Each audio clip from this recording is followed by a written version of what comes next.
Good afternoon, all. Good afternoon, ma'am. Good afternoon, ma'am. Good afternoon, ma'am. Good afternoon, ma'am. Sorry. Okay.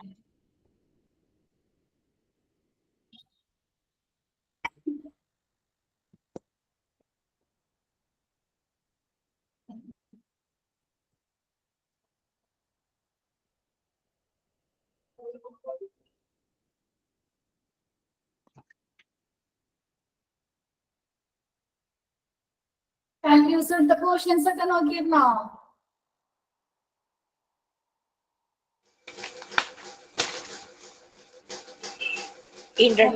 Functions of hospital pharmacy, objectives of hospital pharmacy, infrastructure. അവിടെ വരെയാണ് എടുത്തത്. Okay, എനിക്കറിയാം. നിങ്ങൾ നോക്കിയിരുന്നു class എടുത്തത്. Introduction, functions, objectives, infrastructure. Okay, എന്നിട്ട് എന്തെങ്കിലും doubt ഉണ്ടാവും? ഹലോ. ഇല്ല മാം, ഡൗട്ട് ഒന്നുമില്ല. നിങ്ങൾ മോക്ക് ടെസ്റ്റ് ചെയ്തിരുന്നോ?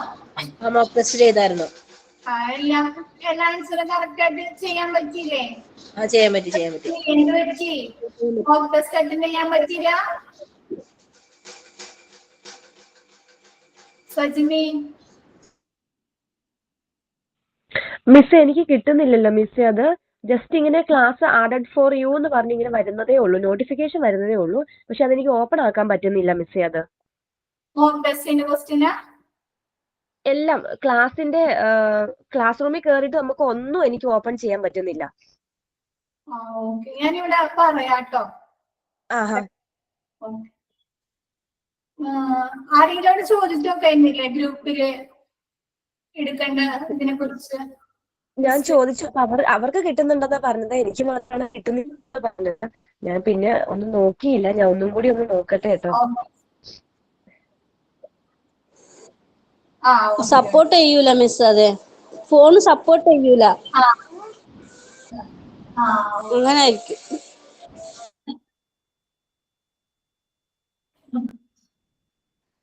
മാഡം, ഞാൻ ഇന്ന് ജോയിൻ ചെയ്തേ പുതിയ ആളാ. ഓക്കെ, നമ്മുടെ കഴിഞ്ഞ ഞാനിപ്പോ ഒരു ഫാർമസി എന്നുള്ള ചാപ്റ്റർ ആണ് എടുക്കേണ്ടത്, ചാപ്റ്റർ 50. അപ്പൊ അതിന്റെ ഒരു സെഷൻ, ഒരു ക്ലാസ് ഞാൻ എടുത്തിട്ടുള്ളൂ. അതിൽ ജസ്റ്റ് ഫാർമസിയുടെ ഇൻട്രൊഡക്ഷൻ, ഫാർമസി എന്താണ് അതിനെ കുറിച്ചൊക്കെ പറഞ്ഞിരിക്കണം. പിന്നെ ഫാർമസിയുടെ പ്രവർത്തനങ്ങൾ, ഫങ്ഷൻസ്, പിന്നെ ഒബ്ജക്റ്റീവ്സ്, പിന്നെ ഫാർമസിയുടെ ഇൻഫ്രാസ്ട്രക്ചർ. ഈ 4 സെക്ഷനാണ് എടുത്തിരിക്കുന്നത്. അപ്പൊ നമുക്കത് റെക്കോർഡഡ് വീഡിയോ കിടക്കുന്നുണ്ട് നിങ്ങൾക്ക് ഗൂഗിൾ ക്ലാസ് റൂമില്. കണ്ടിരുന്നു മാഡം. കണ്ടിരുന്നു. അപ്പൊ അതിലെന്തെങ്കിലും ഡൗട്ട് ഉണ്ടോ? ഇല്ല, ഞാനിപ്പോ നോക്കിയതേ ഉള്ളൂ. ഞാൻ ജസ്റ്റ് ക്ലിയർ ഒന്ന് വൈകിട്ട് ഈവനിങ് ഒന്ന് നോക്കിയിട്ട് എന്തെങ്കിലും ഡൗട്ട് ഉണ്ടെങ്കിൽ മാഡത്തിനോട് ചോദിക്കാം. ഞാൻ നെക്സ്റ്റ് ക്ലാസ്സിൽ ചെല്ലുമ്പോൾ ഞാനും പുതിയതാണ്, സജീന ഷിഹാബ്.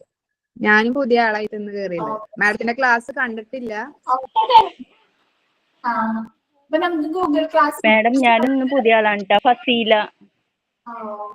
നമുക്ക് ക്ലാസ് ഗൂഗിൾ ക്ലാസ് റൂമിൽ നമ്മുടെ റെക്കോർഡഡ് ക്ലാസ് കിടക്കുന്നുണ്ട്. ഒരെണ്ണം ഞാൻ എടുത്തിട്ടുള്ള ഒരു സെക്ഷൻ മാത്രം. അപ്പൊ അത് നിങ്ങൾ നോക്കി. മാഡത്തിന്റെ പേരെന്താ?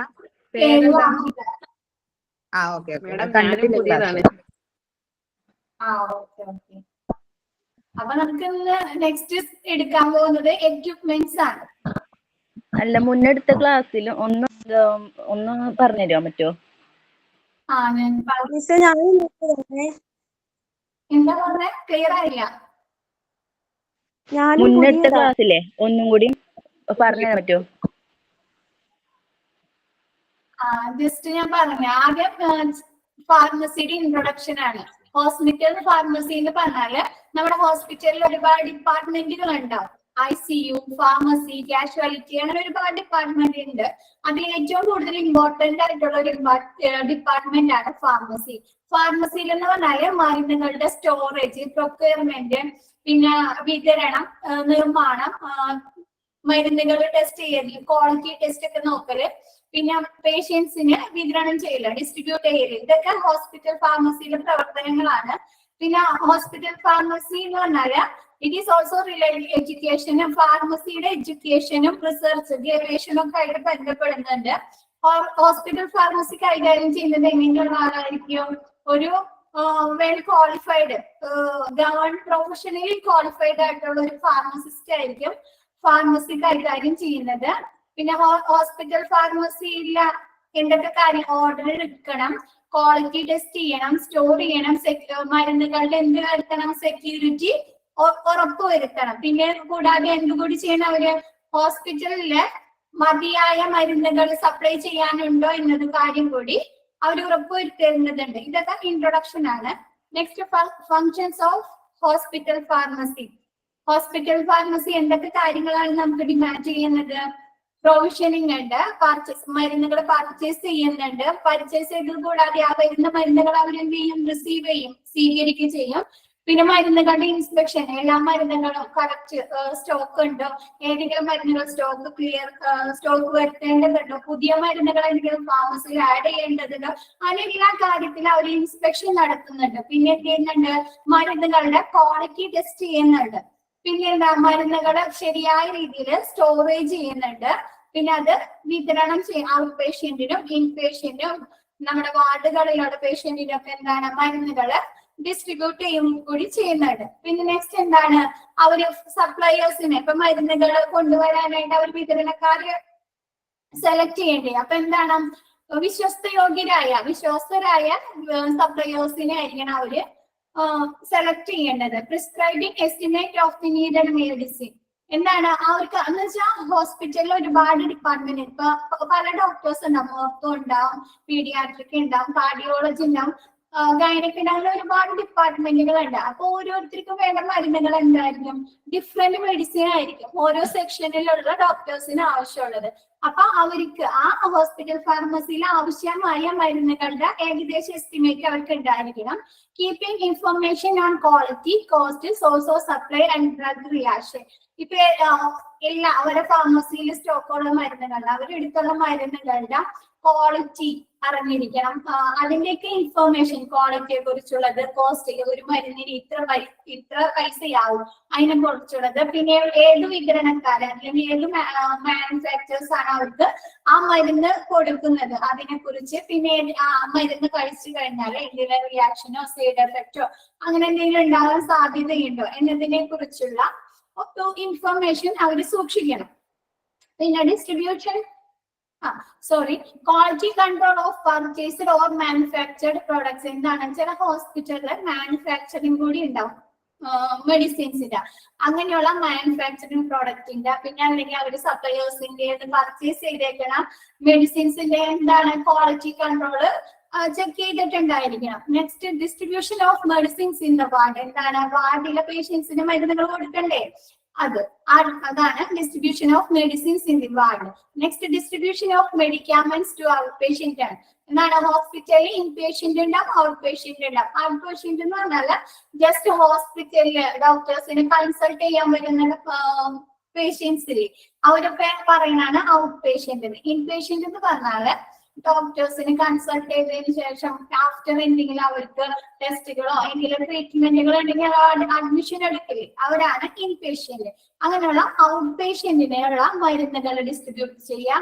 ഡ്രഗ് ഇൻഫർമേഷൻ സോഴ്സ് ഇൻ ഹോസ്പിറ്റലില്, മരുന്നുകൾ ഹോസ്പിറ്റലിലെ ഫാർമസിയില് മരുന്നുകൾ എവിടെ നിന്നൊക്കെ കിട്ടുന്നതിനുള്ള സോഴ്സ്, അതിനുള്ള ഇൻഫർമേഷൻ ഉണ്ടായിരിക്കുക. Centre of drug utilization studies, മരുന്ന് ഉപയോഗത്തെ കുറിച്ചുള്ള പഠന കേന്ദ്രമായി പ്രവർത്തിക്കുക. എന്താണ്? മരുന്ന് എങ്ങനെ ഉപയോഗിക്കണം, എത്ര ഡോസിൽ ഉപയോഗിക്കണം, എങ്ങനെയൊക്കെ ഉപയോഗിക്കണം എന്നതിനെ കുറിച്ചുള്ള ഉപയോഗ പഠന കേന്ദ്രമായി പ്രവർത്തിക്കുക. Bring in practice recommendation of the pharmacy and therapeutic committee. ഫാർമസിയുടെ തെറാപ്യൂട്ടിക് കമ്മിറ്റിയുടെ തീരുമാനങ്ങളും അവർക്ക് പ്രാക്ടീസ് ചെയ്യാനുള്ള ഒരു സ്ഥലം കൂടിയാണ് പേഷ്യന്റ് കൗൺസിലിംഗ്. പേഷ്യന്റിന് കൗൺസിലിംഗ് കൊടുക്കുക. എന്തിനെ കുറിച്ചായിരിക്കും ഒരു പേഷ്യന്റിന് കൗൺസിലിംഗ് കൊടുക്കേണ്ടത്? ഒരു മരുന്ന് മെഡിസിൻസ് എങ്ങനെ ഉപയോഗിക്കണം, എപ്പോ ഉപയോഗിക്കണം, എത്ര അളവിൽ എത്ര ടൈമിൽ ഉപയോഗിക്കണം, എത്ര ഡോസിൽ ഉപയോഗിക്കണം, ആ മരുന്ന് കഴിച്ചാൽ എന്തെങ്കിലും ആഫ്റ്റർ ഇഫക്റ്റോ എന്തെങ്കിലും റിയാക്ഷൻസ് ഉണ്ടാക്കാൻ സാധ്യതയുണ്ട് എന്നതിനെ കുറിച്ചുള്ള ഒരു അവയർനെസ് രോഗിക്ക് കൊടുക്കുക. Keeping liaison between medical nursing and patient എന്ന് വെച്ചാല് രോഗിയും നഴ്സും മെഡിക്കൽ സ്റ്റാഫും കൂടി ഒരു ഗുഡ് റിലേഷൻ ഉണ്ടായിരിക്കാം. എന്ന് വെച്ചാൽ ഇപ്പൊ നമുക്ക് മെഡിസിൻസിനെ കുറിച്ച് അവർക്ക് എന്തെങ്കിലും അറിയണം, ആ മരുന്നിന് എന്തിനാണ് ഉപയോഗിക്കുന്നത്, അതിന് എപ്പോഴും അങ്ങനെയൊക്കെ എന്തെങ്കിലും മരുന്നിന്റെ എന്തെങ്കിലും ഡീറ്റെയിൽസ് അറിയണമെങ്കിൽ ഈ നഴ്സ് ഒരു പെട്ടെന്ന് ഒരു ചൂടാവുന്ന ചാടിക്കടിക്കുന്ന നഴ്സ് ആണെങ്കിൽ നമുക്ക് പേഷ്യന്റിനോട് ചോദിക്കാൻ ഒരു പേടിയായിരിക്കില്ലേ, അങ്ങനെ ഒന്നും ഇല്ലാണ്ടിരിക്കാൻ നല്ലൊരു ഗുഡ് റിലേഷൻ കൊണ്ടുവരും. Next objective of hospital pharmacy. ഒരു ഹോസ്പിറ്റൽ ഫാർമസിയുടെ ഒബ്ജക്റ്റീവ്സ് ഉദ്ദേശങ്ങൾ എന്തൊക്കെയാണ്? To make sure that the availability of right medication at the right time in the right dose at the minimum possible cost. എന്താണ് സാധ്യമായ ഏറ്റവും കുറഞ്ഞ വിലയില് ശരിയായ മെഡിസിന്, നല്ല മെഡിസിന് ശരിയായ സമയത്ത് ശരിയായ ടൈമില് ശരിയായ ഡോസില് രോഗിക്ക് എത്തിച്ചു കൊടുക്കുക. എന്താണ് ഹോസ്പിറ്റൽ ഫാർമസിയിൽ മരുന്നുകളുടെ റേറ്റ് വില കൂടുതലാണെങ്കിൽ നമ്മൾ അവിടെ മേടിക്കുന്നില്ലല്ലോ. എന്താണ് മിനിമം പോസിബിൾ കോസ്റ്റിന് രോഗിക്ക് മരുന്ന് ലഭ്യമാക്കുക. To professionalise the operation of pharmaceutical service in a hospital. ഹോസ്പിറ്റലിലെ ഫാർമസിയിലെ പ്രവർത്തനങ്ങൾ എങ്ങനെയായിരിക്കണം? ഒരു പ്രൊഫഷണലൈസ് ആയിരിക്കണം, ഒരു അടുക്കും ചിട്ടയിലും നല്ല രീതിയിലായിരിക്കണം. To act as the counselling department for medical staff, nurses and for the patients on the use of drugs, possible after effects, toxicity, hostile effect, drug interaction. നേരത്തെ പോലെ തന്നെ മരുന്ന് എങ്ങനെ ഉപയോഗിക്കണം, അത് കഴിച്ചാൽ എന്തെങ്കിലും ആഫ്റ്റർ ഇഫക്ട് ഉണ്ടാവോ, അതല്ലെങ്കിൽ എന്തെങ്കിലും കെമിക്കൽസ് അങ്ങനെ എന്തെങ്കിലും അതിൽ അടങ്ങിയിരിക്കേണ്ട ഏതെങ്കിലും മരുന്നുകളുടെ കൂടെ ഉപയോഗിച്ച് കഴിഞ്ഞാല് എന്തെങ്കിലും ബുദ്ധിമുട്ടുകൾ അപകടങ്ങൾ ഉണ്ടാകാൻ സാധ്യതയുണ്ടോ എന്നതിനെ കുറിച്ച് മെഡിക്കൽ സ്റ്റാഫിനും നഴ്സിനും പേഷ്യന്റിനും അപ്പൊ ഒരു കൗൺസിലിംഗ് കൊടുക്കുക. അതിനുള്ളൊരു ഡിപ്പാർട്ട്മെന്റായി വർക്ക് ചെയ്യുക. To act as a source of information on drug utilization. എന്താണ് ഡ്രഗ് എങ്ങനെയൊക്കെ ഉപയോഗിക്കണം എന്നതിനെ കുറിച്ചുള്ള ഇൻഫർമേഷൻ കൊടുക്കുന്ന ഒരു സ്ഥലം. To take part in research project. എന്താണ് ഗവേഷണ വിഭാഗത്തിന്റെ ഒരു ഭാഗമാകുക. അപ്പൊ നമ്മൾ പറഞ്ഞ ചില മെഡിസിൻസ് എന്താണ് അവർ മാനുഫാക്ചർ ചെയ്യുന്നുണ്ട്, അവർ പെട്ടെന്ന് പോയി മാനുഫാക്ചർ ചെയ്യണം അല്ലല്ലോ. ഒരുപാട് റിസർച്ചുകൾ ചെയ്ത് അത് ഉപയോഗിച്ച് രോഗിക്ക് എഫക്റ്റീവ് ആണ്, വേറെ ബുദ്ധിമുട്ടൊന്നും ഇല്ലാന്ന് അറിഞ്ഞാലല്ലേ ആ മരുന്ന് അവർക്ക് ഉപയോഗിക്കാൻ പറ്റുള്ളൂ. അങ്ങനെയുള്ള റിസർച്ചുകളുടെ ഒരു ഭാഗമാക്കുക. To bring into practice decision of the pharmacy and therapeutic committee. Therapeutic കമ്മിറ്റിയുടെ ഫാർമസിയുടെ തീരുമാനങ്ങൾ പ്രാവർത്തികമാക്കുക. To coordinate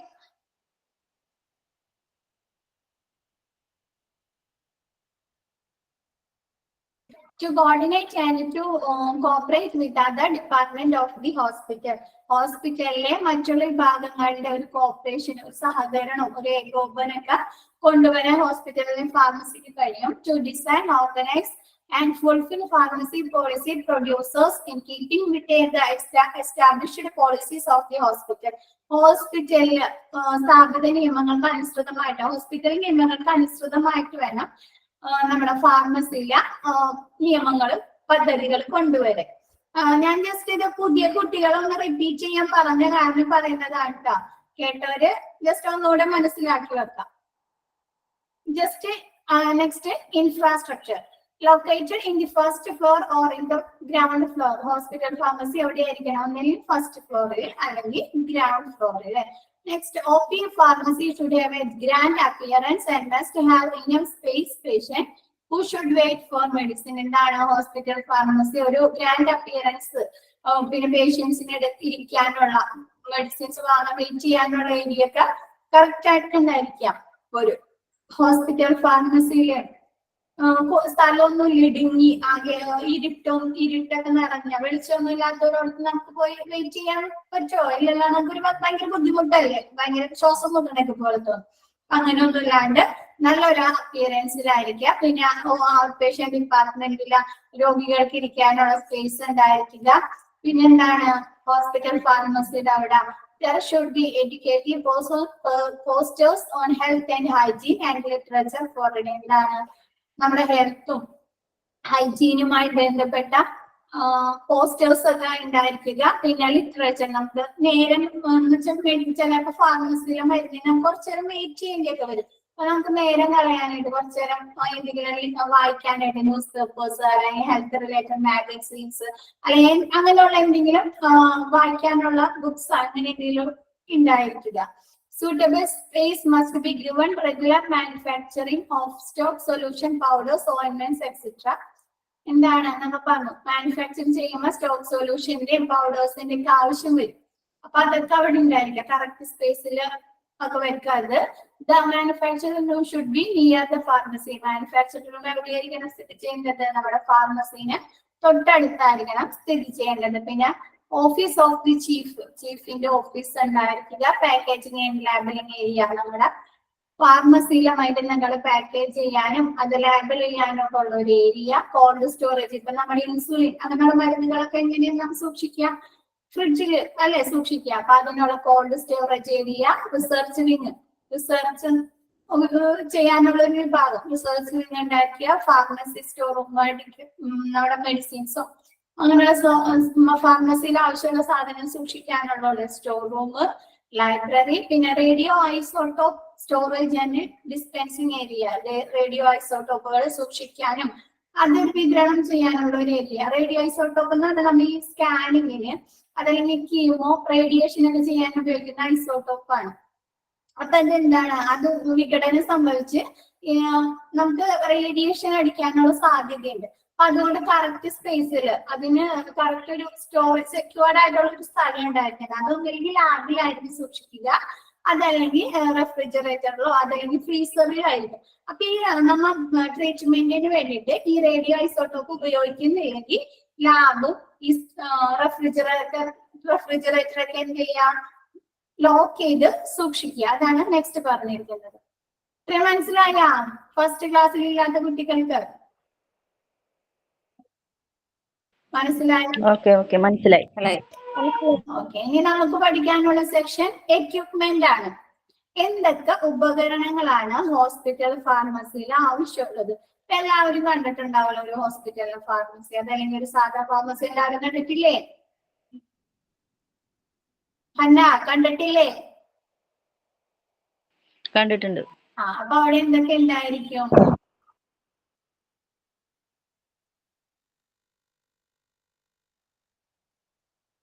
എന്തൊക്കെ ഉണ്ടായിരിക്കും? ജസ്റ്റ് ഒന്ന് പറഞ്ഞേ, നമുക്ക് ഇമാജിൻ ചെയ്ത് നോക്ക്. ഹോസ്പിറ്റൽ ഫാർമസി എന്തൊക്കെ കമ്പ്യൂട്ടർ ഉണ്ടാവും, കമ്പ്യൂട്ടർ പുറത്ത് അതിന്റെ പേരൊക്കെ എഴുതി വെച്ചിട്ടുണ്ടാവും.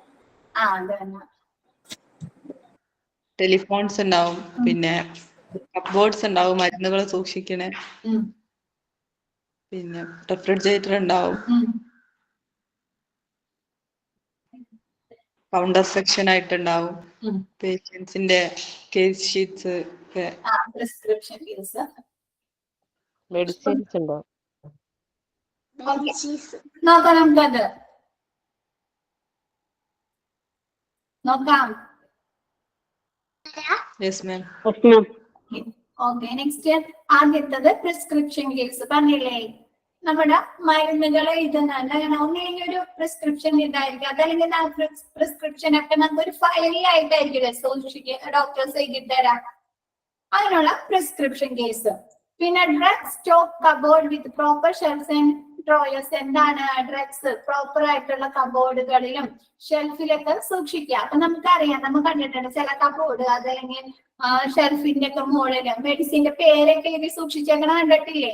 ലാബിലേക്ക് വെച്ചേക്കുന്നത് കബോർഡുകൾ ഉണ്ടായിരിക്കുക. Sectional drawer cabinet with cupboard base. എന്താണ് സെക്ഷണൽ ഡ്രോയേഴ്സ്? ക്യാബിനറ്റ്സിന് വലിപ്പ് പോലെ അതൊക്കെ ഉണ്ടായിരിക്കുക. Work tables and counters for regular dispensing. എന്താണ് നമുക്ക് രോഗികൾക്ക് സ്ഥിരമായിട്ട് മരുന്നുകൾ വിതരണം ചെയ്യാൻ ഇപ്പൊ നമ്മൾ കണ്ടിട്ടുണ്ടാവും കൗണ്ടേഴ്സിന്റെ നമ്പർ എഴുതി വെച്ചേക്കണം, 1, 2, 3 എന്നൊക്കെ പറഞ്ഞിട്ട്. എന്നിട്ട് ഇങ്ങനെ വിളിച്ചിട്ട് പറയും ഇന്ന കൗണ്ടറിന്റെ അവിടെ വരിക. അപ്പൊ എന്താണ് അവിടെ ഒരു ചെറിയൊരു വിൻഡോ പോലെയൊക്കെ ഉണ്ടാവും. കൗണ്ടേഴ്സ് കണ്ടിട്ടുണ്ടാവും.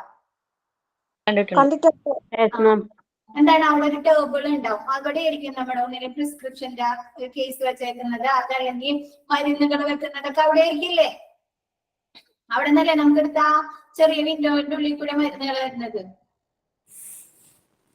അല്ലേ? അതെ. അതെ. പിന്നെ സിങ്ക് വിത്ത് ഡ്രെയിൻ ബോർഡ്. എന്താണ് നമ്മൾ സാധാ സിങ്ക് കണ്ടിട്ടില്ലേ? നമ്മുടെ കിച്ചണിലൊക്കെ ഉള്ള സിങ്ക് ഉണക്കാനും ഇങ്ങനെ എന്തെങ്കിലും മെഷർമെന്റ് എടുത്തിട്ട് അത് കഴിയും അവർക്ക് ഉണക്കാനോ അല്ലെങ്കിൽ അങ്ങനെ എന്തെങ്കിലും അങ്ങനത്തെ സിങ്ക് ഉണ്ടായിരിക്കുക. Cabinet to store mortar and pestles എന്ന് വെച്ചാല് ചില രോഗികൾക്ക് മരുന്നുകൾ അങ്ങനെ തന്നെ കഴിക്കാൻ പറ്റില്ല. അവിടെ നിന്ന് എന്നിട്ട് അവർ ആ മെഡിസിൻസിനെ ചതക്കാനൊക്കെ യൂസ് ചെയ്യുന്ന ഒരു സാധനം. നമ്മ ഹൗസ് വൈഫ് ആണെങ്കിൽ അറിയാം, ഈ ഉള്ളിയൊക്കെ ചതക്കാൻ ഉപയോഗിക്കൂലേ? കണ്ടിട്ടുണ്ടോ? Yes ma'am. അതാണ് മോട്ടേഴ്സ് ആൻഡ് പെസ്റ്റിൽസ്. മരുന്ന് ചതക്കാനുള്ള ഒരു ഇത്. Cupboard for glass utensils, flask, funnels and beaker. ഈ ഗ്ലാസ് പാത്രങ്ങള്, ഫ്ലാസ്ക്, ഫണൽസ്, ബീക്കർ ഇതൊക്കെ എന്താ പൊട്ടണ സാധനങ്ങളല്ലേ? അതൊക്കെ സെറ്റ് ചെയ്യാനായിട്ട് വെക്കാനായിട്ട് സെപ്പറേറ്റ് കബോർഡ് ഉണ്ടായിരിക്കുക.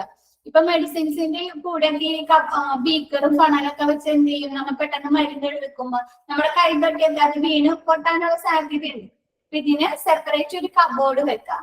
Refrigerator of suitable capacity. Refrigerator suitable capacity, insulin അങ്ങനെയുള്ള മരുന്നുകളൊക്കെ സൂക്ഷിക്കാനായിട്ട് റെഫ്രിജറേറ്റർ ഉണ്ടായിരിക്കുക. നാർക്കോട്ടിക് സേഫ് വിത്ത് സെപ്പറേറ്റ് ലോക്ക്ഡ് ഡ്രോയേഴ്സ്. എന്താണ് നമ്മുടെ സെഡേഷൻ കൊടുക്കാൻ അങ്ങനെയുള്ള മരുന്നുകളൊക്കെ എന്ത് ചെയ്യണം? നമ്മൾ സെക്യൂർഡ് ആയിട്ട് വെക്കണ്ടേ?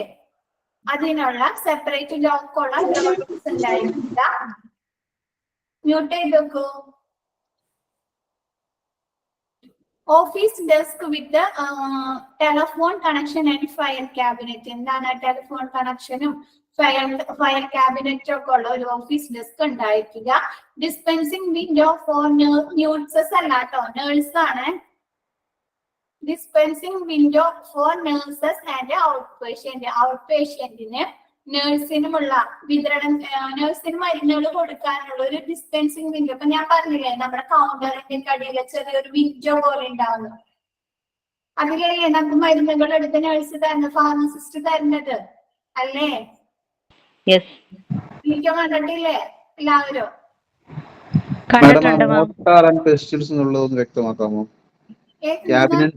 Cabinet to store mortar and pestles എന്നുള്ളത് എന്താണെന്ന് വ്യക്തമാക്കാമോ? മോർട്ടാർ ആൻഡ് പെസ്റ്റിൽസ് അതെന്ന് പറഞ്ഞാൽ ഈ ചില രോഗികൾക്ക് അവിടെ ഇൻപേഷ്യന്റിന് എന്താണ് മരുന്നുകൾ ചിലപ്പോ നേരിട്ട് കഴിക്കാൻ പറ്റില്ല. അതുപോലെ ചതച്ച് പൊടിയായിട്ട് കൊടുക്കേണ്ടത് അങ്ങനെ എന്തെങ്കിലും ഉണ്ടാവും.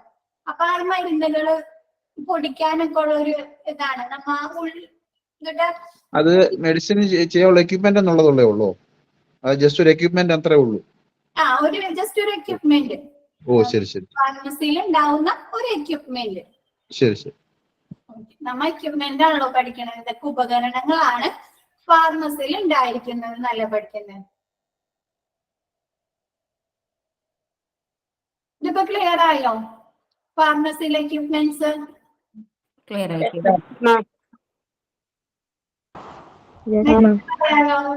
സ്റ്റാഫിംഗ്. ലാസ്റ്റ് സെന്റൻസ് ഒന്ന് പറയാവോ? Dispensing window for nurses and out patient. ഇതിൽ എഴുതിയിരിക്കുന്ന മ്യൂട്സസ് ആണ്. മ്യൂട്സസ് അല്ല, nurses and out patient. Out പേഷ്യന്റിനും നേഴ്സിനും മരുന്ന് വിതരണം ചെയ്യാനുള്ള ഒരു വിൻഡോ ഉണ്ടായിരിക്കുക. അത് ചെയ്യുന്നത് നമ്മൾ കണ്ടിട്ടില്ലേ? നമ്മൾ ചെറിയൊരു കൗണ്ടറിന് എഴുതിയിട്ട് അതിന്റെ അടിയിൽ ഒരു ചെറിയൊരു വിൻഡോ പോലെ അല്ലെങ്കിൽ ഒരു ചെറിയ ഹോള് പോലെ ഉണ്ടാവില്ലേ?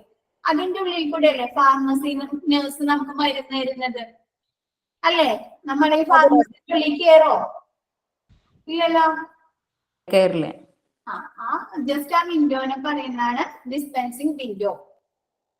നേഴ്സിനും മാഡം ഒന്നും കൂടെ ഒന്ന് പറഞ്ഞു, കട്ടായി പോയായിരുന്നു കേട്ടോ. ഓക്കെ. നമ്മ ഫാർമസിന്ന് മരുന്ന് വാങ്ങുമ്പോ എന്താ നമുക്ക് നേഴ്സിനും നമുക്ക് തമ്മിൽ കമ്മ്യൂണിക്കേഷൻ, അതല്ലെങ്കിൽ ആ മരുന്ന് തരാനായിട്ട് ചെറിയൊരു വിൻഡോ പോലെ ഉണ്ടാവില്ല, ചെറിയൊരു ഹോള് പോലെ. അതിലെ കൂടിയല്ലേ നേഴ്സ് നമുക്ക് മരുന്ന് തരുന്നത് ഫാർമസിന്ന് അല്ലേ? അതെ അതെ. അതാണ് dispensing window. Yes ma'am. Okay. Next staffing. should be drug and therapeutic committee for advice and decision making. ആരാണ് ഉപദേശത്തിനും ഈ ഡ്രഗ് ആൻഡ് തെറാപ്യൂട്ടിക് കമ്മിറ്റി ആണ് ഫാർമസിയിലെ കാര്യങ്ങൾ തീരുമാനിക്കുന്നതും അവിടെ എന്തൊക്കെ കാര്യങ്ങൾ പുതിയ എന്തൊക്കെ കാര്യങ്ങൾ നടപ്പിലാക്കണം എന്നൊക്കെ തീരുമാനിക്കുന്നത് ഈ ഡ്രഗ് ആൻഡ് തെറാപ്യൂട്ടിക് കമ്മിറ്റിയാണ് ഡിസിഷൻ എടുക്കുന്നത്. ജസ്റ്റ് അത് മാത്രം പഠിച്ചാൽ മതി. അത് ഒന്ന് മനസ്സിലാക്കി. ഇപ്പൊ നെക്സ്റ്റ് എനിക്ക് പഠിക്കാനുണ്ട് ഡ്രഗ് ആൻഡ് തെറാപ്യൂട്ടിക് കമ്മിറ്റി ആരാണ്, അവരുടെ ഫങ്ഷൻസ് എന്തൊക്കെയാണ് കേട്ടാ. ജസ്റ്റ് ഇതൊന്ന് മനസ്സിലാക്കിയാൽ മതി. Pharmacist requirement on the basis of bed strength. എന്താണ് ഒരു ഹോസ്പിറ്റലില് എത്ര ഫാർമസിസ്റ്റുകൾ വേണം എന്ന് തീരുമാനിക്കുന്നത് ആ ഹോസ്പിറ്റലിലെ ബെഡിന്റെ സ്ട്രെങ്ത് അനുസരിച്ചാണ്. ഒരു ബെഡിന്റെ എണ്ണം എത്ര ബെഡ് ഉണ്ട് അനുസരിച്ചായിരിക്കും ഒരു ഹോസ്പിറ്റൽ ഫാർമസിസ്റ്റിന്റെ നമ്പേഴ്സ് തീരുമാനിക്കുന്നത്. ഇപ്പൊ അപ് ടു 50 ബെഡ്സ് ഉള്ളെങ്കിൽ അവിടെ ഒരു 3 ഫാർമസിസ്റ്റിന്റെ ആവശ്യമുള്ളൂ. എത്രയാണ്? അപ് ടു 50 ബെഡ്സ് ആണെങ്കിൽ എത്ര ഫാർമസിസ്റ്റ് വേണം? 3. 100 ബെഡ്സ് ആണെങ്കിൽ 5 ഫാർമസിസ്റ്റ്. അപ് ടു 200 ബെഡ്സ് ആണെങ്കിൽ 8 ഫാർമസിസ്റ്റ്. അപ് ടു 300 ബെഡ്സ് ആണെങ്കിൽ 10 ഫാർമസിസ്റ്റ്. അപ് ടു 500 ബെഡ്സ് ആണെങ്കിൽ 15 ഫാർമസിസ്റ്റ്. മനസ്സിലായോ? ഒരു ഹോസ്പിറ്റലിന്റെ ഫാർമസിസ്റ്റിന്റെ എണ്ണം തീരുമാനിക്കുന്നത് എങ്ങനെയാണ്? ആ ഹോസ്പിറ്റലില് എത്ര ബെഡ്സ്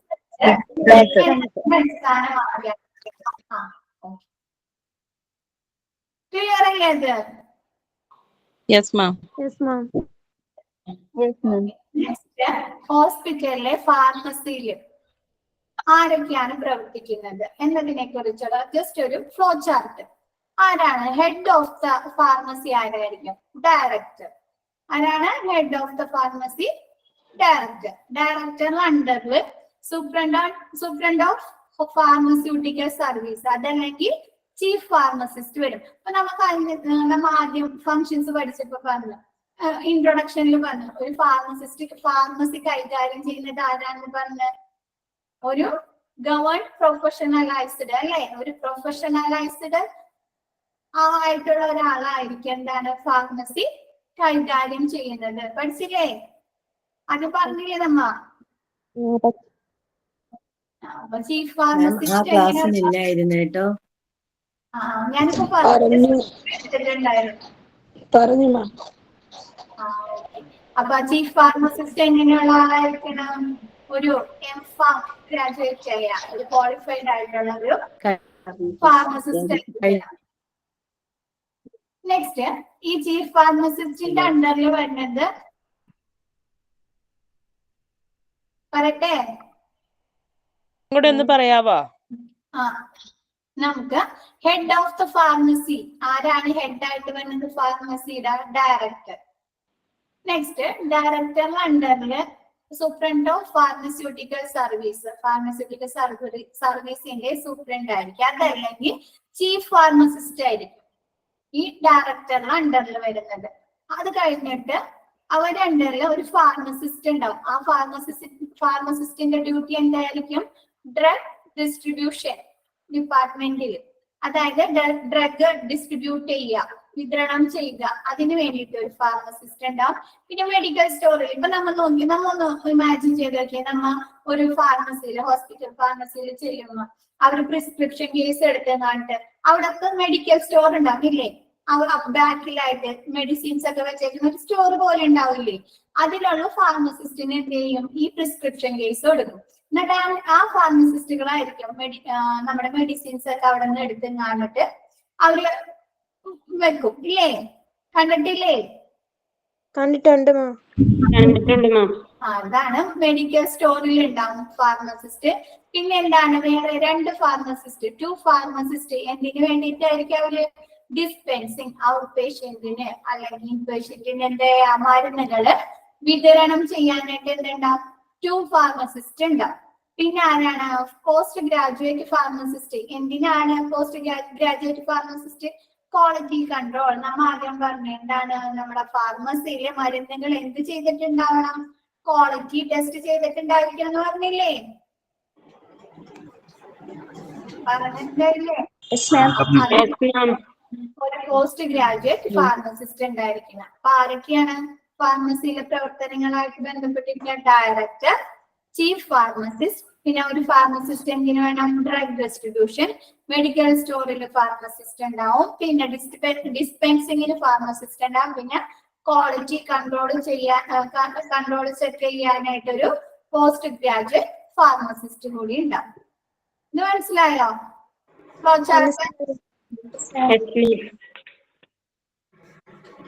മാം ഇടയ്ക്കിടയ്ക്ക് കട്ടായി പോകുന്നത് കൊണ്ട് ക്ലാസ് വ്യക്തമാവുന്നില്ല. ആർക്കത്? ജീന. ബാക്കിയുള്ളവർക്ക് എന്തെങ്കിലും പ്രശ്നമുണ്ടോ?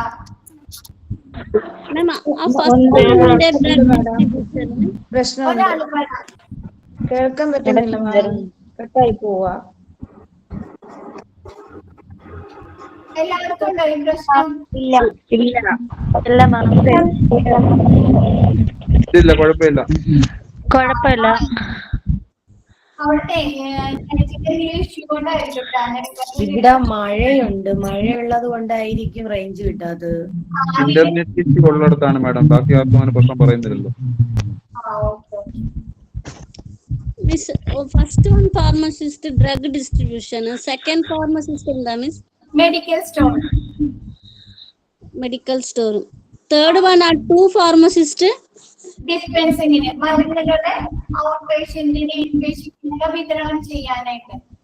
ഓക്കെ ഓക്കെ, ഇൻപേഷ്യന്റ് ഔട്ട് പേഷ്യന്റിന്. ഓക്കെ ഓക്കെ, മരുന്നുകൾ ഡിസ്പെൻസ് ചെയ്യാനായിട്ട്. പിന്നെ ക്വാളിറ്റി കൺട്രോൾ ചെയ്യാനായിട്ട് ഒരു പോസ്റ്റ് ഗ്രാജുവേറ്റ് ഫാർമസിസ്റ്റ് ഉണ്ടാവും. Okay okay ma'am. Okay okay. ഇനി next drug and therapeutic committee. നേരത്തെ പറഞ്ഞു drug and therapeutic committee.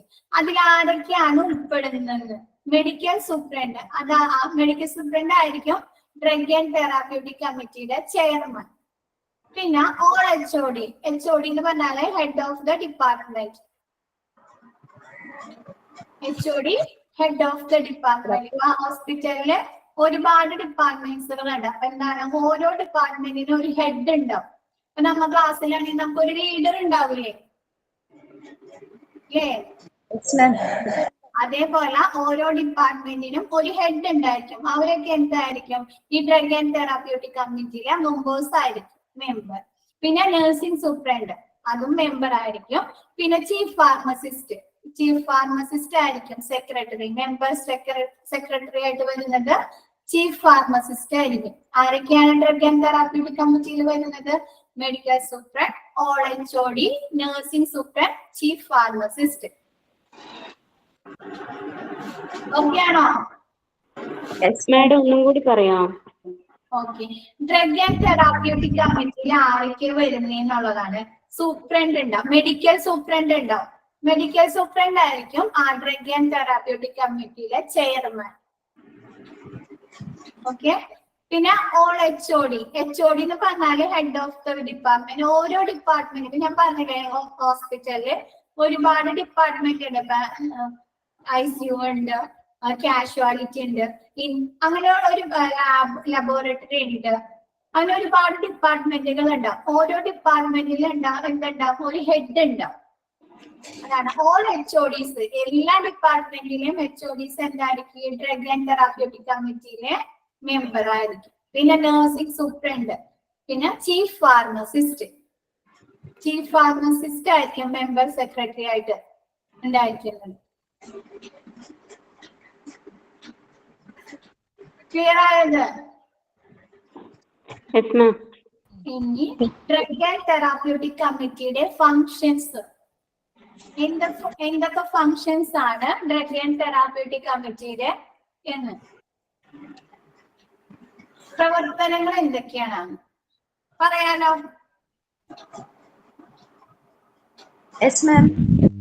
Prepare of hospital drug formality അല്ല, ഫോർമുലറി.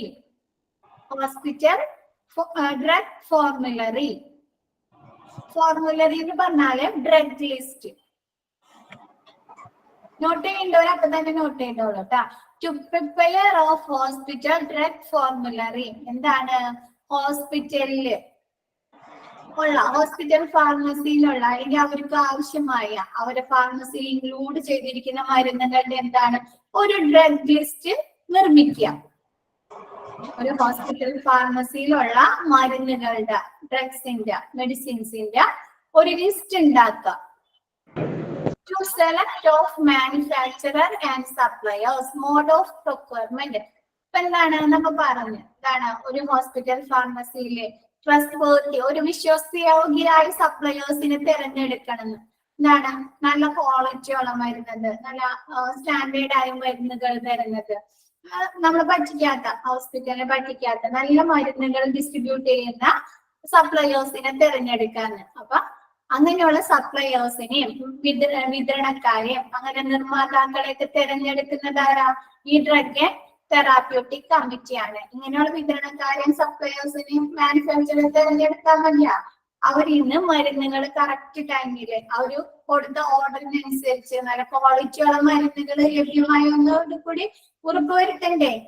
അത് ആരുടെ പ്രവർത്തനമാണ്? ഈ ഡ്രഗ് ആൻഡ് തെറാപ്യൂട്ടിക് കമ്മിറ്റിയുടെ പ്രവർത്തനമാണ്. To select of manufacturer and സപ്ലയേഴ്സിനെയും മാനുഫാക്ചറേയും തിരഞ്ഞെടുക്കുക, സെലക്ട് ചെയ്യുക വിശ്വാസയോഗ്യരായ. എന്താണ് പിന്നെന്താ? അവരിൽ നിന്ന് മരുന്ന് ലഭിച്ചോ എന്ന ലഭ്യതയും കൂടി ഉറപ്പുവരുത്തുക. To add of new drugs, deletion of old drugs. എന്താണ്? പുതിയ മരുന്നുകൾ ഫാർമസിയിൽ എന്തെങ്കിലും പുതിയ മരുന്നുകൾ അല്ലെങ്കിൽ മരുന്നുകൾ ഉൾപ്പെടുത്തേണ്ടതുണ്ടെങ്കിൽ അങ്ങനെയുള്ള മരുന്നുകൾ ഉൾപ്പെടുത്തുക. എന്താണ്? ഇപ്പൊ പുതിയ പുതിയ അസുഖങ്ങളല്ലേ വന്നുകൊണ്ടിരിക്കുന്നത്. കൊറോണ എല്ലാവർക്കും അറിയില്ലേ? കൊറോണ പുതിയ അസുഖമായിരുന്നില്ലേ? പുതിയ വാക്സിൻ കണ്ടുപിടിച്ച് ഇല്ലേ? അപ്പൊ എന്താണ്? പുതിയ പുതിയ അസുഖങ്ങളൊക്കെ വന്നുകൊണ്ടിരിക്കുക. അപ്പൊ അതിന് പുതിയ പുതിയ മെഡിസിൻസ് ഒക്കെ അവര് കണ്ടുപിടിച്ചിട്ടില്ലേ റിസർച്ച് ചെയ്ത്? അങ്ങനെയുള്ള മരുന്നുകളൊക്കെ എന്ത് ചെയ്യണം? ഹോസ്പിറ്റൽ ഫാർമസിയിൽ ഇൻക്ലൂഡ് ചെയ്യണ്ടേ? മനീഷ? ചെയ്യണം.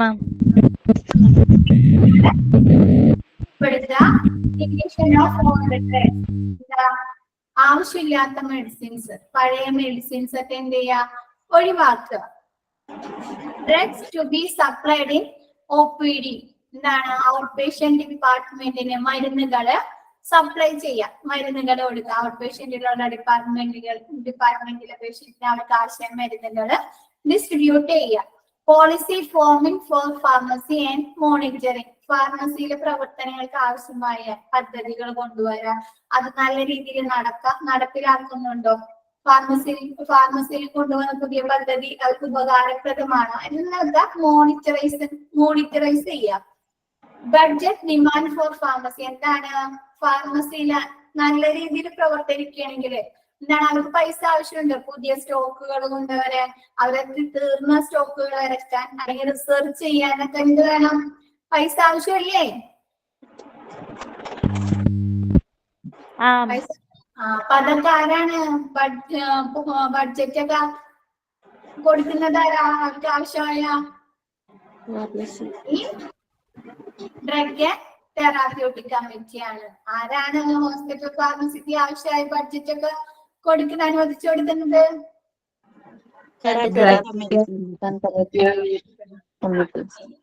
To develop drug information system. എന്താണ്? ഡ്രഗ് ഇൻഫർമേഷൻ സിസ്റ്റം വികസിപ്പിക്കുക എന്ന് വെച്ചാല് ഹോസ്പിറ്റലില് ഏതൊക്കെ മരുന്നുകളുണ്ട്, അതെ അങ്ങനെയുള്ള ഇൻഫർമേഷൻ, ആ മരുന്നുകൾ എന്തൊക്കെ ഡിസീസിനാണ് ഉപയോഗിക്കുന്നത്, അങ്ങനെയുള്ള ഏതൊരു മെഡിസിനെ കുറിച്ചുള്ള ഇൻഫർമേഷൻ.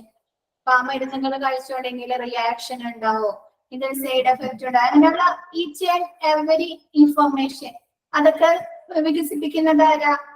ഈ തെറാപ്യൂട്ടിക് കമ്മിറ്റി.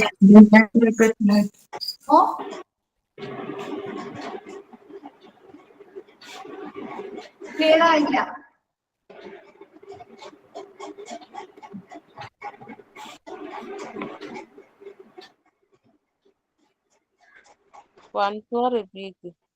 ഏതാണ്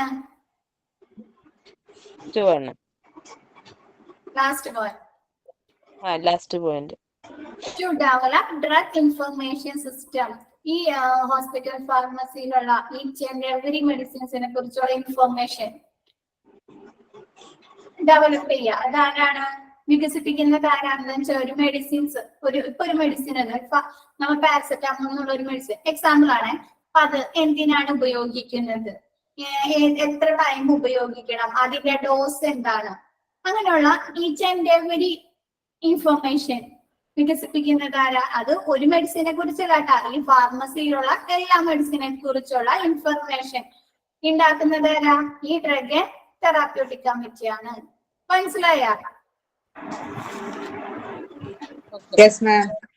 to check of pharmacy records and drug quality. എന്താണ് ഫാർമസിയിലെ റെക്കോർഡ്സുകൾ, അതിന്റെ ക്വാളിറ്റി, അതൊക്കെ ഡ്രഗ് ക്വാളിറ്റി ഒക്കെ ചെക്ക് ചെയ്യുന്നത് ആരാ? ഈ ഡ്രഗ് തെറാപ്യൂട്ടിക്. എല്ലാവരും മ്യൂട്ട് ചെയ്തോട്ടാ, എല്ലാവരും ഒന്ന് മ്യൂട്ട് ചെയ്തേ. Okay. To check off pharmacy records and drug quality. ഫാർമസിയിലെ റെക്കോർഡ്സ്, ഫാർമസിയിൽ എന്തിനെ കുറിച്ചൊക്കെ ആയിരിക്കും റെക്കോർഡ്സ് ഉണ്ടാകാം?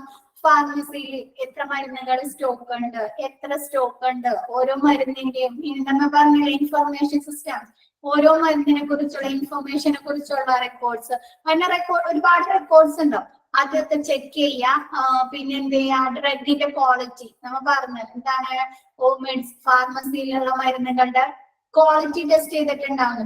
അങ്ങനെയുള്ള ക്വാളിറ്റി ഒക്കെ ചെക്ക് ചെയ്യുന്നത് ആരാ? ഈ ഡ്രഗ് തെറാപ്യൂട്ടിക് കമ്മിറ്റിയാണ്.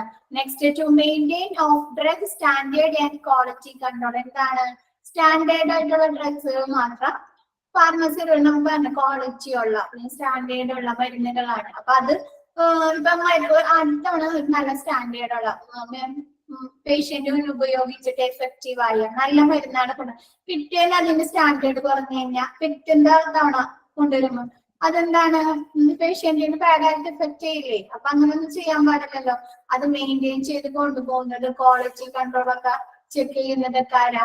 ഈ ഡ്രഗ് ആൻഡ് തെറാപ്യൂട്ടിക് കമ്മിറ്റിയാണ്. To dispose of expiry drugs. എന്ത് ചെയ്യാ? നമുക്കറിയാം, നമ്മൾ മേടിക്കുന്ന മാർക്കറ്റിൽ നിന്ന് മേടിക്കുന്ന എന്തൊരു സാധനം, ഇപ്പൊ മെഡിസിൻസ് എന്നല്ല, ഏതൊരു സാധനത്തിന് എന്തുണ്ട്? എക്സ്പയറി ഡേറ്റ് ഉണ്ട്. അപ്പൊ മരുന്നുകളുടെ തന്നെ ബാക്കിൽ കാണാൻ പറ്റും പാക്കിംഗ് ഡേറ്റും എക്സ്പയറി ഡേറ്റും. എക്സ്പയറി ഡേറ്റ് കഴിഞ്ഞാൽ മരുന്നുകൾ നമുക്ക് ഉപയോഗിക്കാൻ പറ്റുമോ? ഇല്ലല്ലോ. അന്ന ഉപയോഗിക്കാൻ പറ്റുമോ? പറ്റില്ല മാം, ഉപയോഗിക്കാൻ പറ്റില്ല. അപ്പൊ ഹോസ്പിറ്റലിലും ഫാർമസിയിലും എന്തായിരിക്കും? ഒരുപാട് മെഡിസിൻസ് ഉണ്ട്. ഇപ്പൊ എല്ലാ മെഡിസിനും എന്തായിരിക്കും? ചില മെഡിസിൻസ് ഒക്കെ എക്സ്പയറി ഡേറ്റ് കഴിഞ്ഞതൊക്കെ ഉണ്ടാവില്ലേ? ഇല്ലേ? മാഡം ഇത് ഡിസ്പോസ് ചെയ്യുന്ന മെത്തേഡ് എങ്ങനെയാണെന്ന് അറിയോ? അത് ഞാൻ നെക്സ്റ്റ് ക്ലാസ്സിൽ പറഞ്ഞുതരാം കേട്ടോ. ഡിസ്പോസ് ചെയ്യാൻ അതൊക്കെ ഓരോ സെക്ഷൻ ആയിട്ടുണ്ട്. ഇപ്പൊ ജസ്റ്റ് നിങ്ങൾക്ക് ഡ്രഗ് ആൻഡ് തെറാപ്യൂട്ടിക് കമ്മിറ്റിയുടെ ഇത് മാത്രമല്ലേ പഠിക്കാനുള്ളൂ. ശരി. ഒരേ ക്ലാസ്സിലുണ്ട് ഡിസ്പോസ് ചെയ്യേണ്ടത് എങ്ങനെയാണ്, അങ്ങനെയുള്ളതൊക്കെ ഉണ്ട് കേട്ടോ. അപ്പൊ to dispose of expiry drugs, expiry കഴിഞ്ഞ ഡ്രഗ്സ് ഡിസ്പോസ് ചെയ്യുക, നശിപ്പിച്ച് കളയുക. അതൊക്കെ എന്താണ്? ഈ ഡ്രഗ് ആൻഡ് തെറാപ്യൂട്ടിക് കമ്മിറ്റിയുടെ ഫങ്ഷൻസ് ആണ്. ഇതിൽ എന്തെങ്കിലും ഡൗട്ട് ഉണ്ടോ? ഇനി ആർക്കെങ്കിലും? മനീഷ,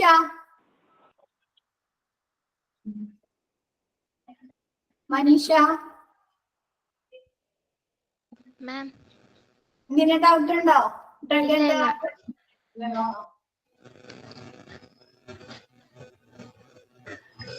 നമുക്ക് നെക്സ്റ്റ് എടുക്കാലോ.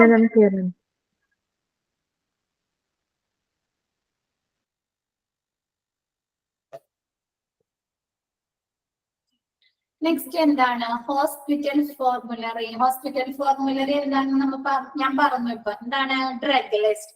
ഹോസ്പിറ്റലിലെ ഡ്രഗ് ലിസ്റ്റിൽ എന്തൊക്കെ കാര്യങ്ങളാണ് ഉൾപ്പെടുത്തുക, അതുകൊണ്ട് എന്തൊക്കെ ചെയ്യാൻ പറ്റും, എങ്ങനെയൊക്കെ അത് ഉപയോഗിക്കാവുന്നതാണ്.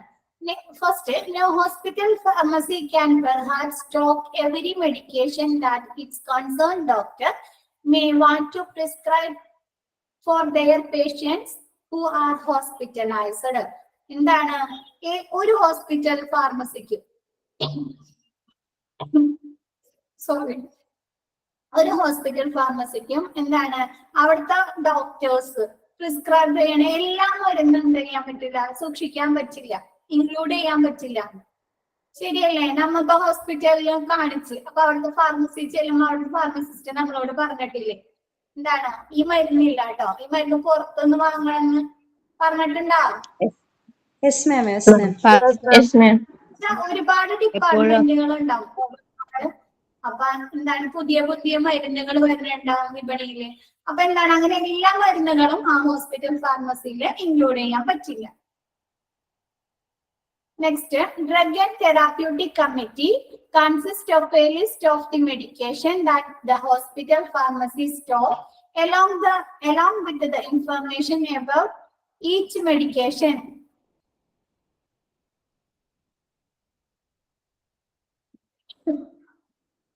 എന്താണ് ഹോസ്പിറ്റൽ ഫാർമസിയില് ഒരു ഹോസ്പിറ്റലിന്റെ ഫാർമസിയിൽ സ്റ്റോക്ക് ചെയ്യുന്ന എല്ലാ മരുന്നുകളുടെ ഒരു ലിസ്റ്റ്.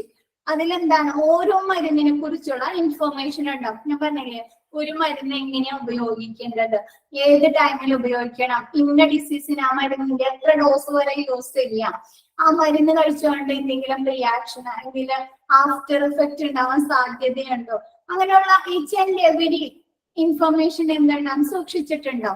അത് അവരെ സൂക്ഷിക്കുന്ന ഈ ഡ്രഗ് തെറാപ്യൂട്ടിക് കമ്മിറ്റിയാണ്. Next, the committee that collects information about the hospital formulary meets regularly to make changes as necessary. ഈ ഹോസ്പിറ്റൽ ഫാർമസിയിൽ എന്തെങ്കിലും പുതിയ പുതിയ ചേഞ്ചസ് വരുത്താനുണ്ടോ, എന്തെങ്കിലും പുതിയ കാര്യങ്ങൾ ആഡ് ചെയ്യാനുണ്ടോ, അല്ലെങ്കിൽ പുതിയ മരുന്നിന്റെ മെഡിസിൻസിന്റെ സ്റ്റോക്ക് കൊണ്ടുവരണോ, അല്ലെങ്കിൽ എന്തെങ്കിലും മരുന്നുകൾ സ്റ്റോക്ക് തീരാറായോ, അങ്ങനെയുള്ളതൊക്കെ ഉണ്ട്. അതിൽ കൂടിയിരുന്നാണ് ഈ drug and therapeutic committee meeting കൂടിയാണ് ചർച്ച ചെയ്യുന്നത്. അപ്പൊ എന്തെങ്കിലും നെസസറി ആയി പെട്ടെന്ന് എന്തെങ്കിലും കാര്യങ്ങൾ ഉൾപ്പെടുത്തേണ്ടതുണ്ടോ എന്നതിനെ കുറിച്ച് തീരുമാനിക്കാനായിട്ട് ഇവര് പതിവായി മീറ്റിങ്ങുകൾ കൂടാറുണ്ട്. Doctors use the formulary to find out which medication the hospital has available to treat a given symptom or condition.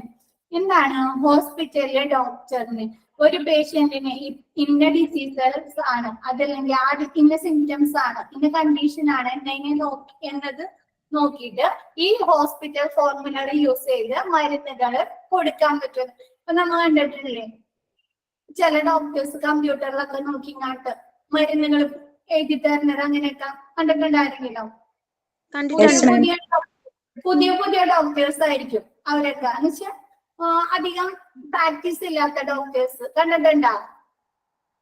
അതെ, അതാണ് ഇന്ന അസുഖത്തിന് ഇന്ന മെഡിസിൻസ് അവർക്ക് പ്രിസ്ക്രൈബ് ചെയ്യാം, അവർക്ക് എഴുതാം എന്നതിനെ കുറിച്ചൊക്കെ ഒരു ഐഡിയ ഈ ഡോക്ടേഴ്സിന് ഈ ഡ്രഗ് ലിസ്റ്റ് ഉപയോഗിച്ചിട്ട് കിട്ടും. They also check it to ensure that they do not prescribe medication that can cause perilous interaction with other medication. നേരത്തെ പറഞ്ഞു ചില മരുന്നുകൾ ഒരുമിച്ച് യൂസ് ചെയ്ത് കഴിഞ്ഞാല് രണ്ട് മരുന്നുകൾ ഒരുമിച്ച് യൂസ് ചെയ്താൽ എന്ത് വരും, രോഗിക്ക് എന്തെങ്കിലും അപകടങ്ങൾ ഉണ്ടാക്കാൻ സാധ്യതയുണ്ട്. എന്തെങ്കിലും BP കൂടാനോ അല്ലെങ്കിൽ വേറെന്തെങ്കിലും അങ്ങനെയുള്ള അപകടങ്ങൾ ഉണ്ടാക്കാനുള്ള സാധ്യതയുണ്ട്. അതൊക്കെ അവർക്ക് ഈ ഡ്രഗ് ലിസ്റ്റ് യൂസ് ചെയ്തിട്ട് അവർക്ക് ഈ ഡോക്ടേഴ്സിന് അറിയാൻ സാധിക്കും. ഡ്രഗ് ലിസ്റ്റ് എന്താണ് ഒരു രോഗിക്ക് പെരിലസ് മീൻസ് ഡേഞ്ചർ എന്നല്ലേ? Danger okay. എന്താണ് ആ ഡ്രഗ് ലിസ്റ്റ് നോക്കിയിട്ട് ഡോക്ടേഴ്സിന് ഈ രോഗിക്ക് എന്ത് മരുന്ന് എഴുതണം, പ്രിസ്ക്രൈബ് ചെയ്യണം എന്നതിനെ കുറിച്ച് അറിയാൻ സാധിക്കും. കൂടാതെ രണ്ട് മരുന്നുകൾ ഉപയോഗിച്ച് കഴിഞ്ഞാൽ എന്തെങ്കിലും ഡേഞ്ചർ, എന്തെങ്കിലും അപകടങ്ങൾ, എന്തെങ്കിലും ബുദ്ധിമുട്ടുകൾ ആ രോഗിക്ക് ഉണ്ടാവാൻ സാധ്യതയുണ്ടോ എന്നതിനെ കുറിച്ചും അറിയാൻ സാധിക്കും ഈ ഡ്രഗ് ലിസ്റ്റ് നോക്കിങ്ങാണ്ട്. എന്താണ് ഡ്രഗ് ലിസ്റ്റിൽ എന്തൊക്കെയാണ് ഉൾപ്പെടുത്തുന്നത്? യൂസ് ഓഫ്, എങ്ങനെ മരുന്ന് ഉപയോഗിക്കണം, എത്ര ഡോസിൽ ഉപയോഗിക്കണം, ഏത് ഡിസീസിനാണ് ഈ മരുന്ന് കഴിക്കുന്നത്, ഈ മരുന്ന് കഴിച്ചത് കൊണ്ട് എന്തെങ്കിലും ആഫ്റ്റർ ഇഫക്റ്റ് അല്ലെങ്കിൽ എന്തെങ്കിലും റിയാക്ഷൻ ഉണ്ടാവാൻ സാധ്യതയുണ്ടോ എന്നതിനെ കുറിച്ചൊക്കെ എന്തുണ്ടാവും ഈ ഡ്രഗ് ലിസ്റ്റില് ഉൾപ്പെടുത്തിയിട്ടുണ്ടായിരിക്കും. മനസ്സിലായ? Yes, ma'am. Next, the committee select medication based on their effectiveness, their cost, and the need for them at each particular hospital. എന്താണ് ഈ കമ്മിറ്റി എങ്ങനെയുള്ള മരുന്നുകളാണ് ആ ഹോസ്പിറ്റലിലേക്ക് സെലക്ട് ചെയ്യുന്നത്? നമ്മൾ തന്നെ ഒരു ഡ്രസ് എടുക്കണം, ഒരു ഡ്രസ് സെലക്ട് ചെയ്യണം. ഇപ്പൊ മിക്കവരും ഓൺലൈനിലാണല്ലോ ഡ്രസ് എടുക്കണം. എങ്ങനെയുള്ള ഡ്രസ് ആയിരിക്കും സെലക്ട് ചെയ്യുന്നത്? കോസ്റ്റ് നോക്കും ഇല്ലേ? കോസ്റ്റ് നോക്കും, മെറ്റീരിയൽ നോക്കും ഇല്ലേ? Yes ma'am. Size also. Size നോക്കും. പിന്നെ നമുക്കത് കംഫർട്ട് ആയിരിക്കും. നമ്മിട്ട് ആ കളർ ഇട്ടാൽ നമുക്ക് നല്ല കാണാൻ നന്നായിരിക്കും. അങ്ങനെയുള്ള കാര്യങ്ങളൊക്കെ സെലക്ട് ചെയ്തിട്ടല്ലേ നമ്മൾ ഒരു ഡ്രസ്സ് സെലക്ട് ചെയ്യുന്നത്, അല്ലേ? അതെ. അതേപോലെ ഈ തെറാപ്യൂട്ടിക് കമ്മിറ്റി എങ്ങനെയുള്ള മെഡിസിൻസ് ആണ് ഈ ഹോസ്പിറ്റലിലേക്ക് മേടിക്കുന്നത്? എഫക്റ്റീവ്നെസ്, ആ മരുന്ന് മേടിച്ചാല് രോഗിക്ക് എഫക്റ്റീവ് ആയിരിക്കോ, നല്ല രീതിയിൽ എഫക്ട് ചെയ്യോ, രോഗം മാറാനായിട്ട് സഹായിക്കോ? പിന്നെ എന്താണ്? കോസ്റ്റ് നോക്കും, വില നോക്കും. ആ മരുന്നിന് ഭയങ്കര റേറ്റ് ആണെങ്കിൽ അവർക്ക് മേടിക്കാൻ പറ്റുമോ? ഇല്ല, പറ്റില്ല. പോസിബിൾ കോസ്റ്റ് ആയിരിക്കണം, അല്ലേ? വേണ്ടേ? പോസിബിൾ കോസ്റ്റ് ആയിരിക്കണ്ടേ? അതെ അതെ. And the need for them at each particular hospital. ആ മരുന്ന് ആ ഹോസ്പിറ്റലിന് ആവശ്യമുണ്ടോ എന്ന് വെച്ചാല്, ഇപ്പൊ ഒരു ഹോസ്പിറ്റലിൽ പീഡിയാട്രിക് സെക്ഷൻ ഇല്ല. അപ്പൊ ഒരു പീഡിയാട്രിക് മരുന്ന് ആ ഹോസ്പിറ്റലിൽ പർച്ചേസ് ചെയ്ത് അവർക്ക് അത് ഉപകാരപ്പെടോ? No ma'am. ഇല്ല. അപ്പൊ അങ്ങനെയുള്ള നീഡ്, ആ മരുന്ന് ആ ഹോസ്പിറ്റലിന് ആവശ്യമുണ്ടോ എന്നതുകൂടി നോക്കിയിട്ടായിരിക്കും ഈ കമ്മിറ്റി മരുന്നുകൾ സെലക്ട് ചെയ്യുന്നത്. മനസ്സിലായോ പോയിന്റ്? മനസ്സിലായി.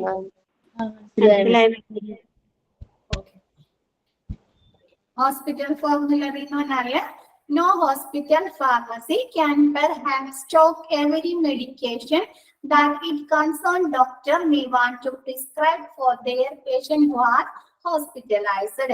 ഏതൊരു ഹോസ്പിറ്റലിലും അവിടുത്തെ കൺസേൺ ഡോക്ടർ എഴുതി കൊടുക്കുന്ന എല്ലാ മരുന്നുകളും ആ പേഷ്യന്റിന് കൊടുക്കാൻ സാധിക്കില്ല. Next, drug and therapeutic committee consist of A list of the medication that the hospital pharmacy stocks along with the information about each medication. ഈ ഡ്രഗ് ആൻഡ് തെറാപ്യൂട്ടിക് കമ്മിറ്റിയുടെ ലിസ്റ്റിൽ എന്തൊക്കെ കാര്യങ്ങൾ ഉൾപ്പെടുത്തിയിട്ടുണ്ടാവും?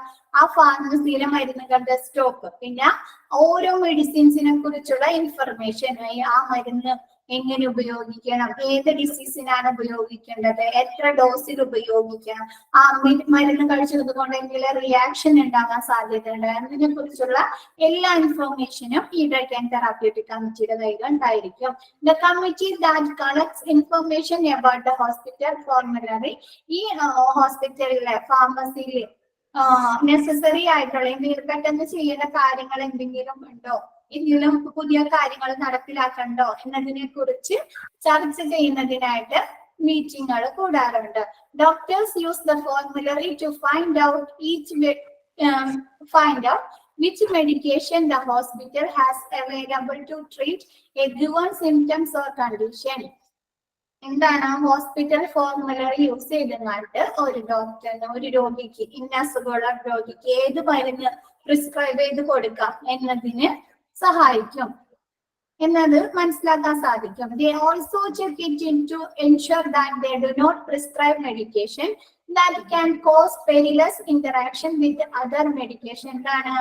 ഏതെങ്കിലും മരുന്നുകൾ ഒരുമിച്ച് ഉപയോഗിച്ചാൽ ആരോഗ്യക്ക് എന്തെങ്കിലും അപകടങ്ങൾ, എന്തെങ്കിലും ബുദ്ധിമുട്ടുകൾ ഉണ്ടാക്കാൻ കാരണമാകുമോ എന്നതിനെ കുറിച്ചും ഈ ഡ്രഗ് ലിസ്റ്റ് ഫോർമുലറി ഉപയോഗിച്ച് ഡോക്ടേഴ്സിന് സാധിക്കും. The committee select medications based on their effectiveness, their cost and the need for them at each particular hospital. ഒരു ഹോസ്പിറ്റലിലെ drug and therapeutic committee medicines വാങ്ങുന്നത് എന്തിന്റെ അടിസ്ഥാനത്തിലാണ്? മരുന്നുകളുടെ എഫക്റ്റീവ്നെസ്, മരുന്നുകൾ കഴിച്ചത് കൊണ്ട് ആ രോഗിക്ക് എത്രത്തോളം ഇഫക്റ്റീവ് ആകും, എത്രത്തോളം ഫലപ്രാപ്തിയിലെത്തും, എത്രത്തോളം ആരോഗ്യക്ക് ഇഫക്റ്റീവ് ആവും എന്നത് നോക്കി, മരുന്നുകളുടെ കോസ്റ്റ് നോക്കി, പിന്നെ ആ ഹോസ്പിറ്റലിന് ആ മരുന്ന് കൊണ്ട് ആവശ്യമുണ്ടോ, അവർക്ക് അതിന്റെ ആവശ്യമുണ്ടോ എന്നതിനെ നോക്കിയിട്ടൊക്കെയാണ് ഡ്രഗ് ആൻഡ് തെറാപ്യൂട്ടിക് കമ്മിറ്റി മരുന്നുകൾ സെലക്ട് ചെയ്യുന്നത്. ക്ലിയർ ആയോ? Yes ma'am. മനസ്സിലായി മാം. ഓക്കെ, ജസ്റ്റ് ഒന്ന് വായിച്ചു നോക്കിയേ, ഇപ്പൊ എടുത്തോളത്തോളം വരെ ഒന്ന് നോക്കി എല്ലാവരും. മാം നോട്ട് തരുമോ? നിങ്ങൾക്ക് PDF വന്നിട്ടില്ലേ? യെസ്. അത് മതി. അത് ജസ്റ്റ് വായിച്ചു നോക്കുക. ക്ലാസ് എടുക്കുമ്പോൾ അങ്ങനെ എന്തെങ്കിലും നിങ്ങൾക്ക് എന്തെങ്കിലും ഡൗട്ട്സ് ഉണ്ടെങ്കിൽ ഒന്നെങ്കിൽ അപ്പൊ തന്നെ ആ PDF-ലോ അതല്ലെങ്കിൽ PDF പ്രിന്റ് ഔട്ട് എടുക്കുക. അതിൽ നിങ്ങളുടെ നോട്ട്സിൽ എഴുതി വെക്കുക. എന്നിട്ട് പിറ്റേന്ന് നിങ്ങൾ അതൊന്ന് നോക്കിങ്ങാണ്ട് മനസ്സിലാവാത്ത കാര്യങ്ങൾ ഒന്നുകൂടി ചോദിച്ചാൽ മതി. നിങ്ങൾക്ക് ആ PDF തന്നെ മതിയാവും. വായിച്ച് മനസ്സിലാക്കിയാൽ മതിയാവും. Okay ma'am. മാമിന്റെ പേരെന്ന് പറയൂ. ആഹിദ. ഓക്കെ. ഞാൻ ഫസ്റ്റ് ക്ലാസ്സിൽ ഇല്ലായിരുന്നു, അതുകൊണ്ടാണ് ചോദിച്ചത്. എന്റെ ഫസ്റ്റ് ക്ലാസ്സിന്റെ വീഡിയോ റെക്കോർഡഡ് വീഡിയോ ഉണ്ട്. അപ്പൊ അത് നോക്കുന്നൂടെ എന്തെങ്കിലും ക്ലിയർ ചെയ്യാനുണ്ടെങ്കിൽ നെക്സ്റ്റ് ക്ലാസ്സിൽ ഞാൻ കയറുന്ന ചോദിച്ചാൽ മതി. ഡൗട്ട്സ് ക്ലിയർ ചെയ്ത്. Okay ma'am. ഇന്നത്തെ ക്ലാസ്സിൽ എന്തൊക്കെയാണ് നമ്മൾ പഠിച്ച എക്യുപ്മെന്റ്സ്, ഹോസ്പിറ്റൽ ഫാർമസിയിൽ എന്തൊക്കെ എക്യുപ്മെന്റ്സ് വേണം, അവിടെ എത്ര ഫാർമസിസ്റ്റ്, നമ്പർ ഓഫ് ഫാർമസിസ്റ്റ് എങ്ങനെയാണ് അടിസ്ഥാനത്തിലാണ്. ഒരു 500 ബെഡ്സ് ഉള്ള ഹോസ്പിറ്റലില് എത്ര ഫാർമസിസ്റ്റ് വേണം? 15. Okay. Head of the pharmacist ആരാണ്? ഡയറക്ടർ. പിന്നെ സെക്രട്ടറി ആരായിരിക്കും? ഡ്രഗ് ആൻഡ് തെറാപ്യൂട്ടിക് കമ്മിറ്റിയുടെ ചീഫ് ഫാർമസിസ്റ്റ്. പിന്നെ ഒരു ഫാർമസിയുടെ പ്രവർത്തനങ്ങൾക്ക് ആവശ്യമായ ബഡ്ജറ്റ് അനുവദിച്ചു കൊടുക്കുന്നത് ആരാ? Drug and therapeutic committee. ഫാർമസിയിലെ എക്സ്പയറി ഡ്രഗ്സിന്റെ ഡിസ്പോസൽ ആരാ നടത്തുന്നത്? ഡിസ്പോസ് ചെയ്യുന്നത് ആരാ? Drug and therapeutic committee. Next hospital formulary. നാളെ ജസ്റ്റ് ഒന്ന് വായിച്ചു നോക്കട്ടാ. എന്തെങ്കിലും ഡൗട്ട്സ് ഉണ്ടെങ്കിൽ നോക്കാം. Okay, thank you. Hello. Miss. Thank you. Thank you. Thank you. Thank you miss. Attend ചെയ്യേണ്ടി വരും. Thank you ma'am.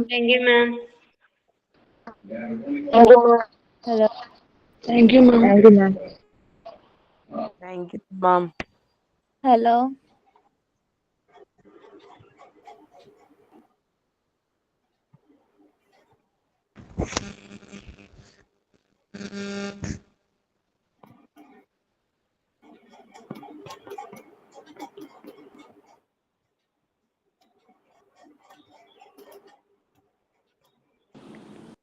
ഹലോ.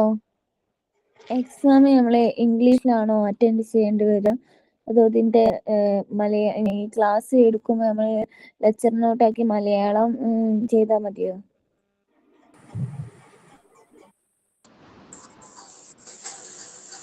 എന്താണ് കേട്ടില്ല, ഒന്നുകൂടി പറയാമോ?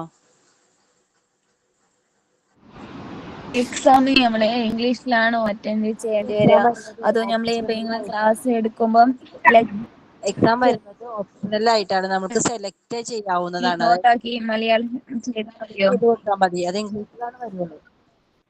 ലാംഗ്വേജ് സെലക്ട് ചെയ്യാൻ വരും. ഇംഗ്ലീഷിലാണ് ക്വസ്റ്റ്യൻ വരുന്നത്. നമുക്ക് ഓപ്ഷണൽ പോലെ സെലക്ട് ചെയ്ത് കൊടുക്കാൻ പറ്റും. എന്നിട്ട് സബ്മിറ്റ് കൊടുത്താൽ മതി. അതിനകത്ത് മലയാളത്തിലല്ല, ഇംഗ്ലീഷില് ക്വസ്റ്റ്യൻസ് നമുക്ക് വരും. അത് സബ്ജക്റ്റീവ് ടൈപ്സ് ആയിരിക്കും. Options type. ഹലോ. അപ്പൊ ഈ ഗ്രൂപ്പിന്റെ ലിങ്ക് ആണ് ഇതിൽ കൊടുത്തേക്കുന്നത്. ഗ്രൂപ്പിന്റെ ലിങ്കാണ് കൊടുത്തേക്കുന്നത്. ഗ്രൂപ്പിൽ ജോയിൻ ചെയ്യാത്ത ആരെങ്കിലും ഉണ്ടോ? ഇനി ഉണ്ടെങ്കിൽ ഗ്രൂപ്പ് വഴി ജോയിൻ ചെയ്യേണ്ടതാണ്. റിക്വസ്റ്റ് ഇട്ടാൽ മതി. അത് അക്സെപ്റ്റ് നമ്മുടെ സ്റ്റുഡൻസ് അല്ലേ ഉള്ളൂ ഇതില്? അതെ, സ്റ്റുഡൻസ് തന്നെ ക്രിയേറ്റ് ചെയ്ത ഗ്രൂപ്പാണ്. Okay okay. അപ്പൊ ഇവര് നമ്മുടെ സെന്ററിൽ നിന്ന് ഉണ്ടാക്കിയ ഗ്രൂപ്പ് അല്ലല്ലോ? അല്ലല്ല. പിന്നെ എന്തെങ്കിലും ഡൗട്ട് ഉണ്ടെങ്കിൽ അത് ഇട്ടാൽ മതി. അത് അവിടുത്തെ സാറുമായിട്ട് കോണ്ടാക്ട് ചെയ്തിട്ട് അതിന്റെ ആൻസർ നിങ്ങൾക്ക് ഗ്രൂപ്പിൽ തന്നെ ഇട്ട് തരുന്നതാണ്. ഹലോ, ഞങ്ങൾ പുതുതായി ഹലോ ജോയിൻ ചെയ്തതാണ്. അപ്പൊ ഞങ്ങൾ ജോയിൻ ചെയ്ത ഗ്രൂപ്പിലെ അതിന്റെ നോട്ട്സ് ഇപ്പൊ കാണുന്നില്ല.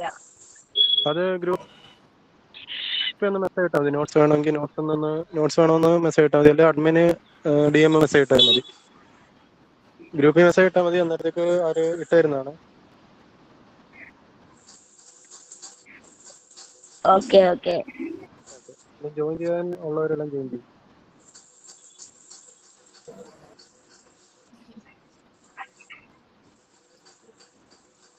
Good afternoon all. Good afternoon, Miss. Good afternoon, Miss. Good afternoon.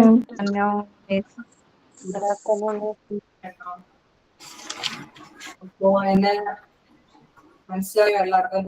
ഇന്നലെ absent ആയവരുണ്ടോ? Yes, ma'am. Yes, ma'am. പേര് ഉണ്ടായിരുന്നില്ല.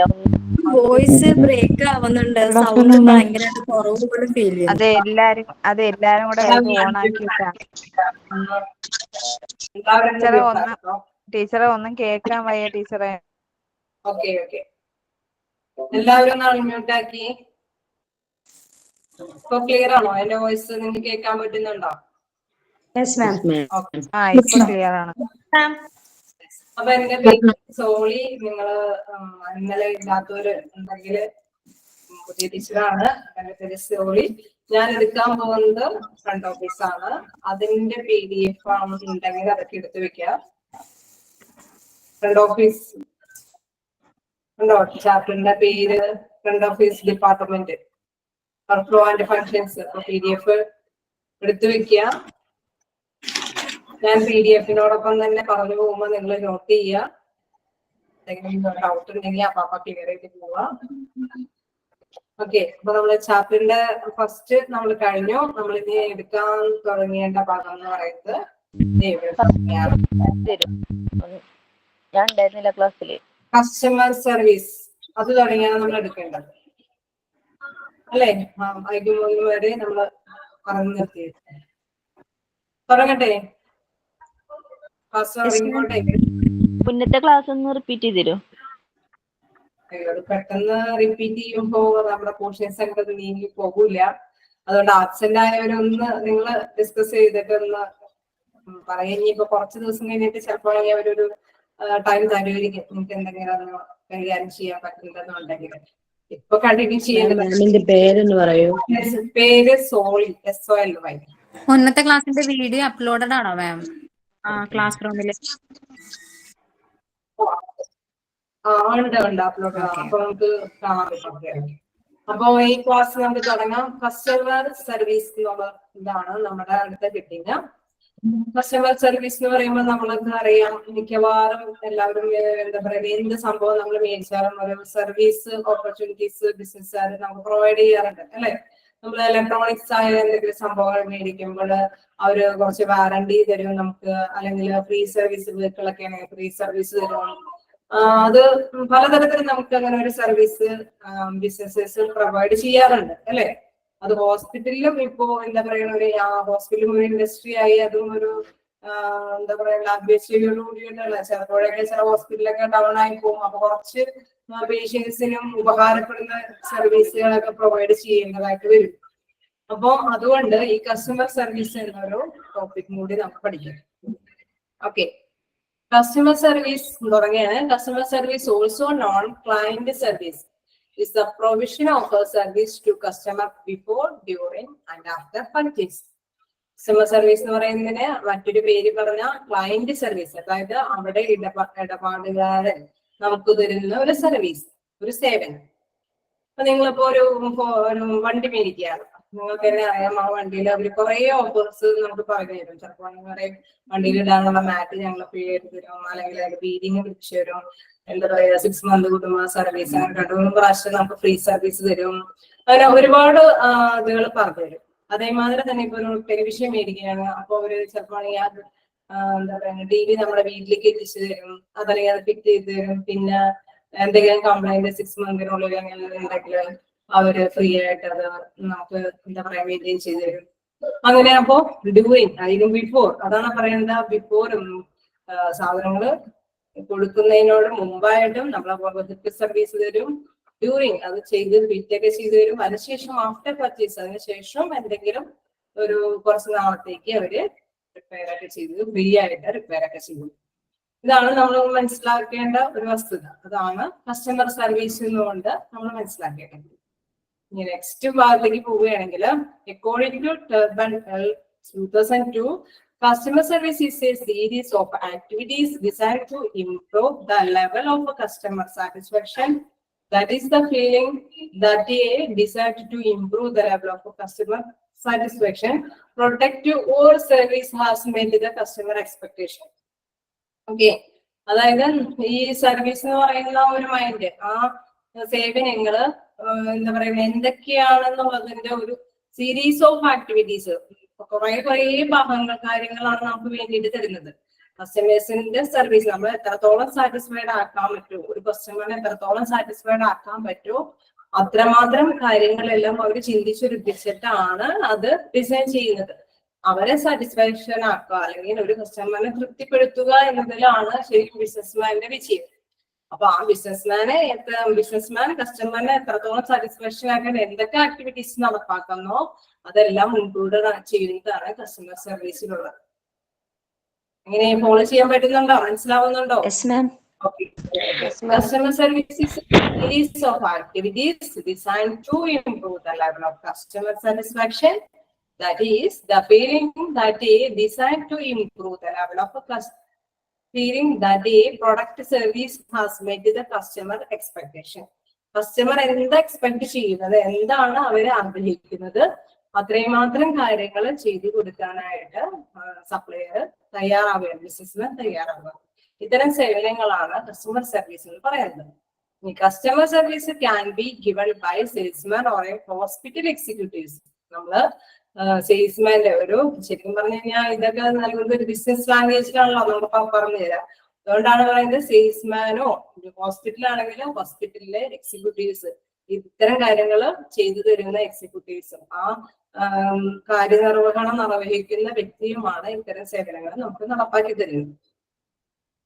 Also through automated internet services, അതായത് ഇതെല്ലാം ഓട്ടോമാറ്റിക് ഈ സംഭവം ഇപ്പൊ എന്താ പറയുക ഇത്ര ഇന്റർനെറ്റ് യുഗമാണ്. നമുക്ക് ഇതെല്ലാം പോയി സേവനങ്ങൾ നേടിയെടുക്കുക എന്ന് പറയുന്നത് ദുഷ്കരമാണ്. അപ്പൊ എല്ലാവരും നെറ്റിലൂടെയും എന്താ പറയുക മെസ്സേജും കാര്യങ്ങളൊക്കെ ചെയ്തിട്ടൊക്കെയാണ് കാര്യങ്ങളെല്ലാം നേടിയെടുക്കുന്നത്. ഹോസ്പിറ്റലൊക്കെ ആവുമ്പോൾ നിങ്ങളൊന്ന് വെറുതെ ഒന്ന് ടെസ്റ്റ് ചെയ്ത് നോക്കിയപ്പോ എന്തെങ്കിലും ലാബിലൊക്കെ പോയി നമ്മൾ ടെസ്റ്റ് ചെയ്തിട്ട് അതിന്റെ റിപ്പോർട്ട് മേടിക്കാൻ ഇപ്പൊ നേരിട്ട് പോകുന്നില്ല. ചില ഹോസ്പിറ്റൽസ് ഒക്കെ എന്താ ചെയ്യുന്നത്, ചില മിക്കവാറും ഹോസ്പിറ്റൽ സൗകര്യങ്ങൾ അനുസരിച്ച് അവരെ മെയിൽ ചെയ്യും അല്ലെങ്കിൽ SMS വഴി അറിയിക്കും.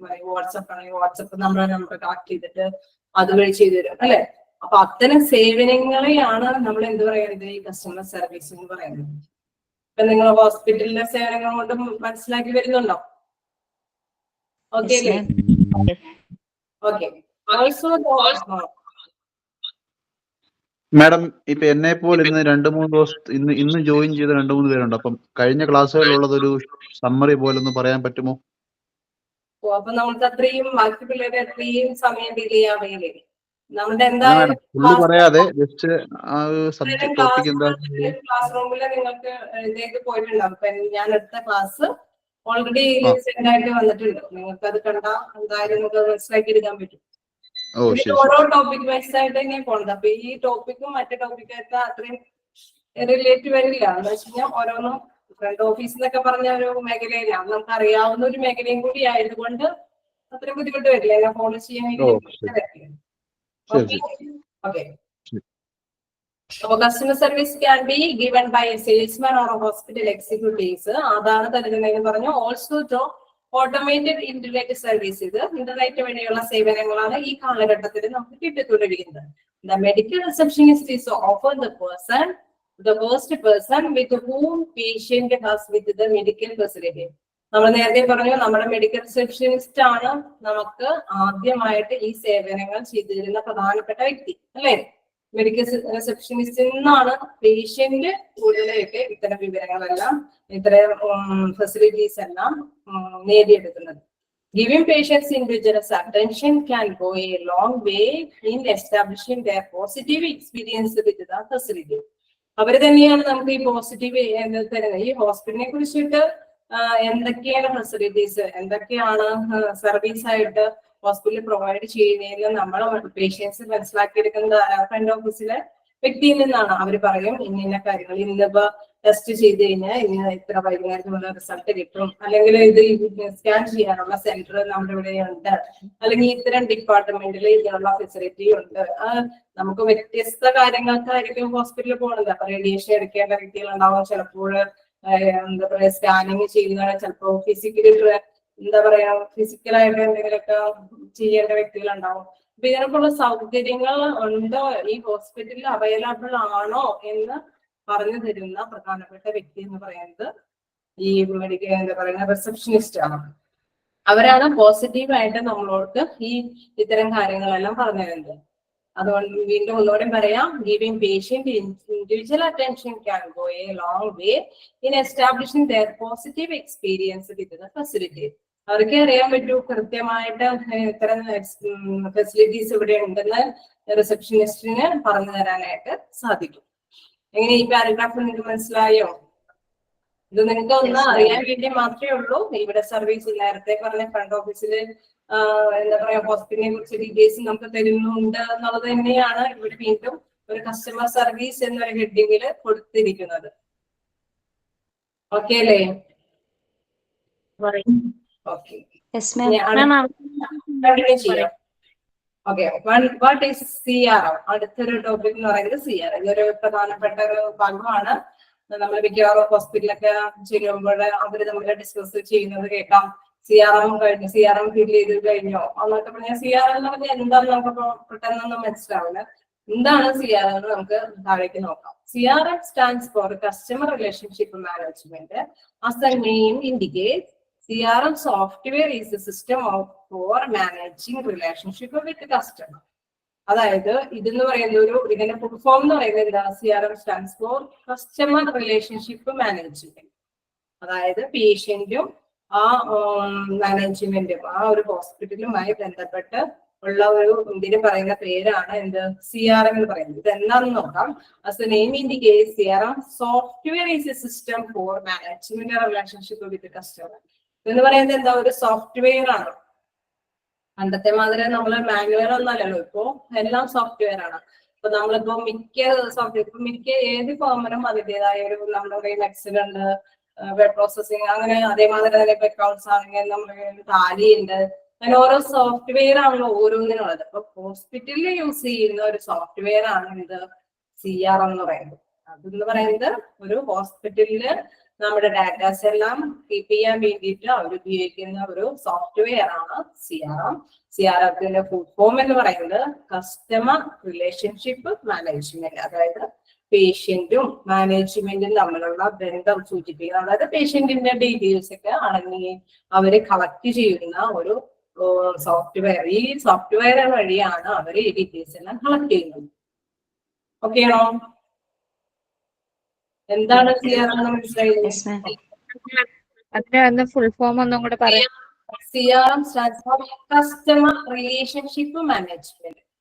ഹെൽത്ത് കെയർ റിലേഷൻഷിപ്പ് മാനേജ്മെന്റ് എന്ന് നമുക്ക് മനസ്സിൽ എന്താ പറയുക, ഹോസ്പിറ്റൽ ആയതുകൊണ്ട് നമുക്ക് അങ്ങനെ മനസ്സിലാക്കാം ഹെൽത്ത് കെയർ റിലേഷൻഷിപ്പ് മാനേജ്മെന്റ്. പക്ഷെ ഇവിടുത്തെ കോട്ടിംഗ് പേര് എന്ന് പറയുന്നത് കസ്റ്റമർ റിലേഷൻഷിപ്പ് മാനേജ്മെന്റ് എന്നാണ്. അതായത് കസ്റ്റമർ എന്ന് പറയുന്നത് പേഷ്യന്റ് ആണ്. നമ്മൾ അവിടെ വരുന്ന പേഷ്യന്റിന്റെ മാനേജ്മെന്റ് തമ്മിലുള്ള ബന്ധം, അത് ഈ ഇതിലൂടെയാണ് ഈ ഇൻഫോർമേഷൻസ് കളക്ട് ചെയ്യുന്നത് ഈ CRM എന്ന സോഫ്റ്റ്വെയറിലൂടെയാണ്.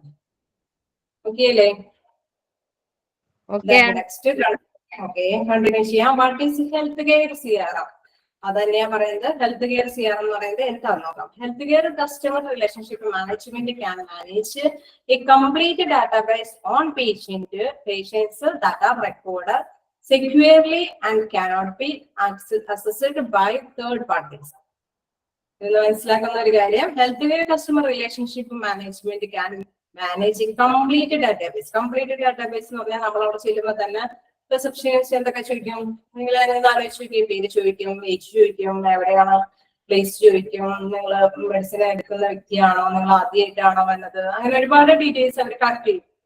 കാരണം അവർക്ക് അതിൽ നിന്നാണ് രോഗിയെ ഏത് ഡിപ്പാർട്ട്മെന്റിലേക്കാണ് വരുന്നത്, ഏത് ഡോക്ടറിനെയാണ് കാണിച്ചു, ഏത് ഡോക്ടറിന്റെ അടുത്തേക്കാണ് പ്രിഫർ ചെയ്യേണ്ടത് എന്നൊക്കെ തീരുമാനിക്കുന്നത് നമ്മുടെ ഈ ഇൻഫോർമേഷൻസിന്റെ ബേസിലാണ്. അതാണ് പറയുന്നത് complete database on patient data record securely and securely എന്ന് പറയുമ്പോൾ നമ്മൾ ഈ കൊടുക്കുന്ന ഇൻഫോർമേഷൻസ് അത് അവര് സീക്രട്ട് ആയിട്ട് തന്നെ വെക്കാം. മറ്റുള്ളവർക്കും കൂടി പറയാ എല്ലാവർക്കും ഹോസ്പിറ്റലിൽ ചെന്നുകൊണ്ട് എല്ലാവർക്കും ഡീറ്റെയിൽസ് കൊടുക്കുക എന്നുള്ളൊരു മനോഭാവത്തിലല്ല അവരത് സ്വീകരിക്കുക. പേഷ്യന്റിന് ഡോക്ടേഴ്സിന് വേണ്ടിയിട്ട് ഉള്ള സീക്രട്ട് മരുന്നോട് കൂടിയിട്ട് സെക്യൂരിറ്റിയോട് കൂടിയിട്ടാണ് ഈ ഇൻഫോർമേഷൻസ് അവർ കളക്ട് ചെയ്യുക. And cannot be assisted by third parties. അതുകൊണ്ടാണ് പറയുന്നത് അവര് മറ്റൊരു പാർട്ടീസിന് ഈ റെക്കോർഡ്സ് കൊടുക്കാനായിട്ട് തയ്യാറാവില്ല. അത് ഹോസ്പിറ്റലിന്റെ ഒരു എന്താ പറയണ ഒരു സെൽഫ് ആയിട്ടുള്ള ഒരു ഇതാണ് സെക്യൂരിറ്റി മെയിൻറ്റെയിൻ ചെയ്യുക എന്നത്. അല്ലെങ്കിൽ മറ്റുള്ളവർക്ക് കൊടുക്കുക എന്ന് പറയുന്നത് പേഷ്യന്റിനെ സംബന്ധിച്ച് ചിലപ്പോൾ ഫീലിങ്സ് ഉണ്ടാകും, എന്തെങ്കിലും ബുദ്ധിമുട്ടുണ്ടാക്കുന്നതാന്ന് അവർക്ക് നോട്ട്. പ്രത്യേകിച്ച് നമ്മൾ പറയുകയാണെങ്കിൽ മറ്റുള്ളവർക്ക് ഷെയർ ചെയ്യരുതെന്നൊക്കെ ഇതിനുകൂടി പറഞ്ഞു കഴിഞ്ഞാൽ അവർ അതനുസരിച്ച് ഹാൻഡിൽ ചെയ്യും. അപ്പോൾ അതാണ് പറയുന്നത് health care customer relationship management can manage a complete database on A patient that are record securely and cannot be assisted by third parties. The next paragraph എന്ന് പറയുന്നത് the CRM medical software can easily provide the information required to the patient's test, calls or email from anywhere at any time. ഇപ്പൊ നമ്മളൊക്കെ book ചെയ്യുന്നത് എങ്ങനെയാ, ഹോസ്പിറ്റലിലേക്ക് വിളിച്ചിട്ട് book ചെയ്യുന്നത് എങ്ങനെയാ, നമ്മൾ ഫോൺ വിളിച്ചിട്ടൊക്കെ ആയിരിക്കും. ഇപ്പോഴത്തെ സാഹചര്യം അനുസരിച്ച് ഏത് രീതിയിലും ഇപ്പോ നമുക്ക് നമ്മുടെ ഇൻഫോർമേഷൻസ് പാസ് ചെയ്തിട്ട് അവിടെ നമുക്കൊരു അപ്പോയിന്റ്മെന്റ് എടുക്കാനൊക്കെ ആയിട്ട് സാധിക്കും അല്ലേ. അപ്പൊ CRM medical software can easily provide informations required to the patients through text, phone calls or emails from anywhere at any time. ഏത് ടൈമിലും എവിടെ നിന്നാണെങ്കിലും നമുക്ക് ഇത്തരം ഇൻഫോർമേഷൻസ് ഹോസ്പിറ്റലിൽ കൊടുക്കാനായിട്ട് സാധിക്കും അല്ലെ. അവരുടെ ഇമെയിൽ വെച്ചോ അല്ലെങ്കിൽ അവരുടെ ഫോൺ നമ്പർ വെച്ചോ നമ്മൾ അവർക്ക് ഈ ഇൻഫോർമേഷൻസ് പാസ് ചെയ്യാൻ പറ്റും. ഓക്കെ, കോൾ ചെയ്യാൻ പറ്റുന്നല്ലേ? Clear ആവുന്നില്ലേ? Furthermore, this information can also be used by hospitals to keep them informed on our personalized care as a type of marketing measures. Furthermore, കൂടാതെ this information can also be used by hospitals to keep them informed on a personalized care as a type of marketing. അതായത് ഹോസ്പിറ്റലുകാർക്കും ഇപ്പൊ നമ്മൾ കൊടുക്കുന്ന informations വെച്ചിട്ടാണ് ഡോക്ടേഴ്സിന് ഇത്ര appointments ഉണ്ട് കേട്ടോ, ഇത് ഇപ്പോ റേഡിയേഷൻ ഇത്ര പേഷ്യൻസ് ഉണ്ട് കേട്ടോ, അല്ലെങ്കിൽ സ്കാനിങ്ങിന് ഇത്രയും പേഷ്യന്റ് വരും, ഇത്ര എക്യുപ്മെന്റ്സ് ഒക്കെ അവിടെ വേണ്ടി വരും, ഇന്ന എന്താ പറയുക എല്ലാം നമ്മളുടെ ഇൻഫോർമേഷൻസ് ബേസ് ചെയ്തിട്ടാണ് ഹോസ്പിറ്റലുകാർക്കും അവരുടേതായ ഡിസിഷൻസ് എടുക്കാനായിട്ട് സാധിക്കുന്നത്. അപ്പൊ നമ്മൾ ഈ CRM എന്ന് പറയുന്നത് ഭയങ്കര ഇമ്പോർട്ടന്റ് ആയിട്ടുള്ള ഒരു കാര്യം തന്നെയാണ്. അതുകൊണ്ടാണ് അവർ അത്രയും പ്രാധാന്യത്തോടു കൂടി അവര് ഡിസ്കസ് ചെയ്യുന്നത്. CRM-നെ ബേസ് ചെയ്തിട്ടാണ് നമ്മളും ഏതൊക്കെ ഡോക്ടേഴ്സ് ഏത് ഡിപ്പാർട്ട്മെന്റ് ആണെന്നൊക്കെ തീരുമാനിക്കുന്നത്. നമ്മൾ അറിയാൻ പറ്റുന്നത് ഈ റിസപ്ഷനിസ്റ്റ് പറഞ്ഞിട്ടാണ് ഇന്ന ഫെസിലിറ്റീസ് ഉണ്ട്, ഇന്ന ഡോക്ടേഴ്സിനെ കാണാം എന്നൊക്കെ നമ്മൾ അറിയാം. എന്ന് പറഞ്ഞ മാത്രമേ ഡോക്ടേഴ്സിനും നഴ്സും അവിടുത്തെ എന്താ പറയുക ലാബിലിരിക്കുന്നവർക്കും എല്ലാവർക്കും ഇതിന്റെയൊക്കെ എത്രത്തോളം ആവശ്യകതയുണ്ട്, ആരൊക്കെയാണ് ഇവിടെ നിന്ന് അപ്പോയിന്റ്മെന്റ്സ് ഉണ്ടാവുക, അല്ലെങ്കിൽ ആർക്കൊക്കെയാണ് ടെസ്റ്റ് ചെയ്യേണ്ടി വരിക എന്നെല്ലാം അറിയുന്നത് ഈ CRM വഴിയാണ്. Okay, CRM in healthcare not only stores the patient's contact information, but it also gives a comprehensive overview of their medical history, appointments, and prescriptions. Okay, CRM എന്ന് പറയുന്നത് healthcare not only stores the patient's contact information, but it also gives a comprehensive overview of their medical history, appointments, and prescriptions. അപ്പൊ നമ്മൾ പറഞ്ഞു നമ്മളുടെ എല്ലാ ഹിസ്റ്ററീസും അവർ ചോദിച്ചറിയുന്നുണ്ട് അല്ലെ. പേഷ്യൻസിന്റെ contact informations, അവരുടെ contact ചെയ്യേണ്ട ഇൻഫോർമേഷൻസ് ഒക്കെ ചോദിച്ചറിയുന്നുണ്ട്. ഏത് ഫോൺ നമ്പർ ചോദിക്കുന്നുണ്ട്, ഇമെയിൽ ID അതൊക്കെ ചോദിക്കും. അതേമാതിരി തന്നെ എന്താ പറയുക മെഡിക്കൽ ഹിസ്റ്ററി, നമുക്ക് ഇപ്പോഴും മെഡിസിൻ കഴിക്കുന്ന വ്യക്തിയാണോ, ഇനി ഇതിപ്പോ രണ്ടാമത്തെ പ്രാവശ്യമാണോ, എത്രാമത്തെ ടൈം ഫസ്റ്റ് നമ്മൾ അപ്പോയിന്റ്മെന്റ് എടുക്കുന്നതാണോ, അതേമാതിരി അപ്പോയിന്റ്മെന്റ്സ് അതന്നെ ഞാൻ പറഞ്ഞ മാതിരി തന്നെ അപ്പോയിന്റ്മെന്റ്സ് ആദ്യത്തെയാണോ എന്നൊക്കെ ചോദിക്കുന്നു. ആൻഡ് പ്രിസ്ക്രിപ്ഷൻസ്, എന്തൊക്കെ നിങ്ങൾ എന്തൊക്കെ മെഡിസിന്റെ നേരത്തെ കാണിച്ചതിന്റെ പ്രിസ്ക്രിപ്ഷൻ ഡീറ്റെയിൽസ്, അങ്ങനെ കുറച്ച് കാര്യങ്ങളെല്ലാം ഇവർ ചോദിക്കും അല്ലെ. As well in short, the availability of medical CRM helps the healthcare industry to offer instant services, solutions, and improve the overall performance of the hospital. അതുമാതിരി തന്നെ ഞാൻ നേരത്തെ പറഞ്ഞു, ഇവിടുത്തെ ഫെസിലിറ്റി ഹോസ്പിറ്റലിൻ്റെതായ കാര്യങ്ങളെല്ലാം അവിടുത്തെ സർവീസ് നമ്മൾ പറയുന്ന ഡീറ്റെയിൽസ് അനുസരിച്ച്, പേഷ്യന്റ് പറയുന്ന ഡീറ്റെയിൽസ് അനുസരിച്ച് എന്താണ് ആ ഹോസ്പിറ്റലിൽ നിന്ന് ഈ പേഷ്യന്റിന് നൽകാനായിട്ട് സാധിക്കുക എന്ന് ഈ CRM വഴിയാണ് പറഞ്ഞു കൊടുക്കുന്നത്. CRMത്തില് നമ്മൾ കൊടുക്കുന്ന പേഷ്യൻസ് കൊടുക്കുന്ന റിപ്പോർട്ടിന്റെ ബേസിലാണ് ഈ ഇതെല്ലാം എന്താ പറയുന്ന ഹോസ്പിറ്റലിലെ റിസപ്ഷനിസ്റ്റ് അങ്ങോട്ട് തിരിച്ചു മറുപടി കൊടുക്കുന്നത്. ഇന്ന ഡോക്ടറെ കാണണം, നീ ഇന്നത് ചെയ്യണം, എന്താ പറയാ ഈ ഫീൽഡ് ചിലപ്പോ ആണെങ്കിൽ നിങ്ങൾക്ക് സ്കാൻ ചെയ്യേണ്ടി വരും, ചിലപ്പോൾ 2 ദിവസം അപ്പോയിന്റ്മെന്റ് വേണ്ടി വരും, റൂം എടുക്കേണ്ട വരും, അങ്ങനെ ഒരുപാട് കാര്യങ്ങൾ ഇവരോട് പറയുന്നത്, പേഷ്യന്റിനോട് പറയുന്നത്. അതുകൊണ്ടാണ് industry to offer instant services, solutions and improve the overall performance of the hospital. ഈ ഹോസ്പിറ്റലിൽ ഇത്തരം സൗകര്യങ്ങളുണ്ട്. അതാണ് ഈ ഹോസ്പിറ്റലിന്റെ പെർഫോമൻസും കൂടി കാണിച്ചു കൊടുക്കുന്നു എന്ന് പറയുന്നത്. ഹോസ്പിറ്റലിൽ ഇതിനുള്ള ഫെസിലിറ്റീസ് ഉണ്ട് എന്ന് ഈ CRM ഫില്ല് ചെയ്യുന്നതോടൊപ്പം തന്നെ റിസപ്ഷനിസ്റ്റിന് പറയാനായിട്ട് സാധിക്കും. ഓക്കെ, നിങ്ങൾക്ക് CRMത്തിനെ കുറിച്ച് മനസ്സിലായോ? What is health care CRM എന്താണെന്ന് മനസ്സിലായോ? ഹെൽത്ത് കെയർ CRM ഒന്ന് പറഞ്ഞു തരാമോ ഒന്നുകൂടെ? ഒന്നുകൂടെ പറഞ്ഞേ, കേട്ടില്ല. What is health care CRM ഒന്നുകൂടെ പറഞ്ഞു തരാമോ? ഹെൽത്ത് കെയർ CRM എന്ന് പറയുന്ന first paragraph, health care customer relationship management can manage a complete database on patients that are recorded securely and cannot be accessed by third parties. അതായത് നമ്മളിൽ നിന്ന് എല്ലാ അതായത് പേഷ്യന്റ് ആയിട്ട് അവിടെ ചെന്ന് കഴിയുമ്പോൾ നമ്മൾ കൊടുക്കുന്ന ഇൻഫോർമേഷൻ അവരെ റിസപ്ഷനിസ്റ്റ് നമ്മളോട് ചോദിക്കും, എന്താ പേരെന്താ, ഏജ് എത്ര, എവിടെ നിന്നാണ് വരുന്നത്, നിങ്ങൾ ആദ്യമായിട്ടാണോ ഡോക്ടറെ കാണുന്നത്, നിങ്ങൾക്ക് എന്താണ് അസുഖം, അതായത് ചിലപ്പോ എന്താ പറയാ ഏത് ഡോക്ടറെ സജസ്റ്റ് ചെയ്യണ്ടേ, കാർഡിയോളജിസ്റ്റിനെ ആണോ അല്ലെങ്കിൽ ന്യൂറോളജിസ്റ്റിനെ ആണോ, ഏത് ഡോക്ടറിനെയാണ്, ഏത് ഡിപ്പാർട്ട്മെന്റിലേക്കാണ് ഈ വ്യക്തിക്കുള്ള അസുഖം എന്ന് ഐഡന്റിഫൈ ചെയ്യുന്നത് നമ്മൾ കൊടുക്കുന്ന പേഷ്യന്റ് കൊടുക്കുന്ന ഇൻഫോർമേഷന്റെ ബേസിലാണ്. അതാണ് പറയുന്നത് customer relationship management can manage complete database. നമ്മുടെ കൊടുക്കുന്ന ഡാറ്റകളുടെ അടിസ്ഥാനത്തിലാണ്. ചിലപ്പോൾ സീരിയസ് കേസ് ആയിരിക്കും, നമ്മളിപ്പോ പെട്ടെന്ന് ഒരു എന്താ പറയുക സ്ട്രോക്ക് വന്ന പേഷ്യന്റ് എന്ന് പറയുന്ന വരാൻ പോകുന്ന വ്യക്തിയാണ്, അതിന് ഇത്ര ടൈമിനുള്ളിൽ മെഡിസിൻ ഇഞ്ചെക്ട് ചെയ്യണം അല്ലെ, എന്നാൽ മാത്രമേ ചിലപ്പോൾ ആണെങ്കിൽ അതിനൊരു ചാൻസ് ഉള്ളൂ അതിൽ നിന്ന് റിക്കവർ ആകാനായിട്ട്.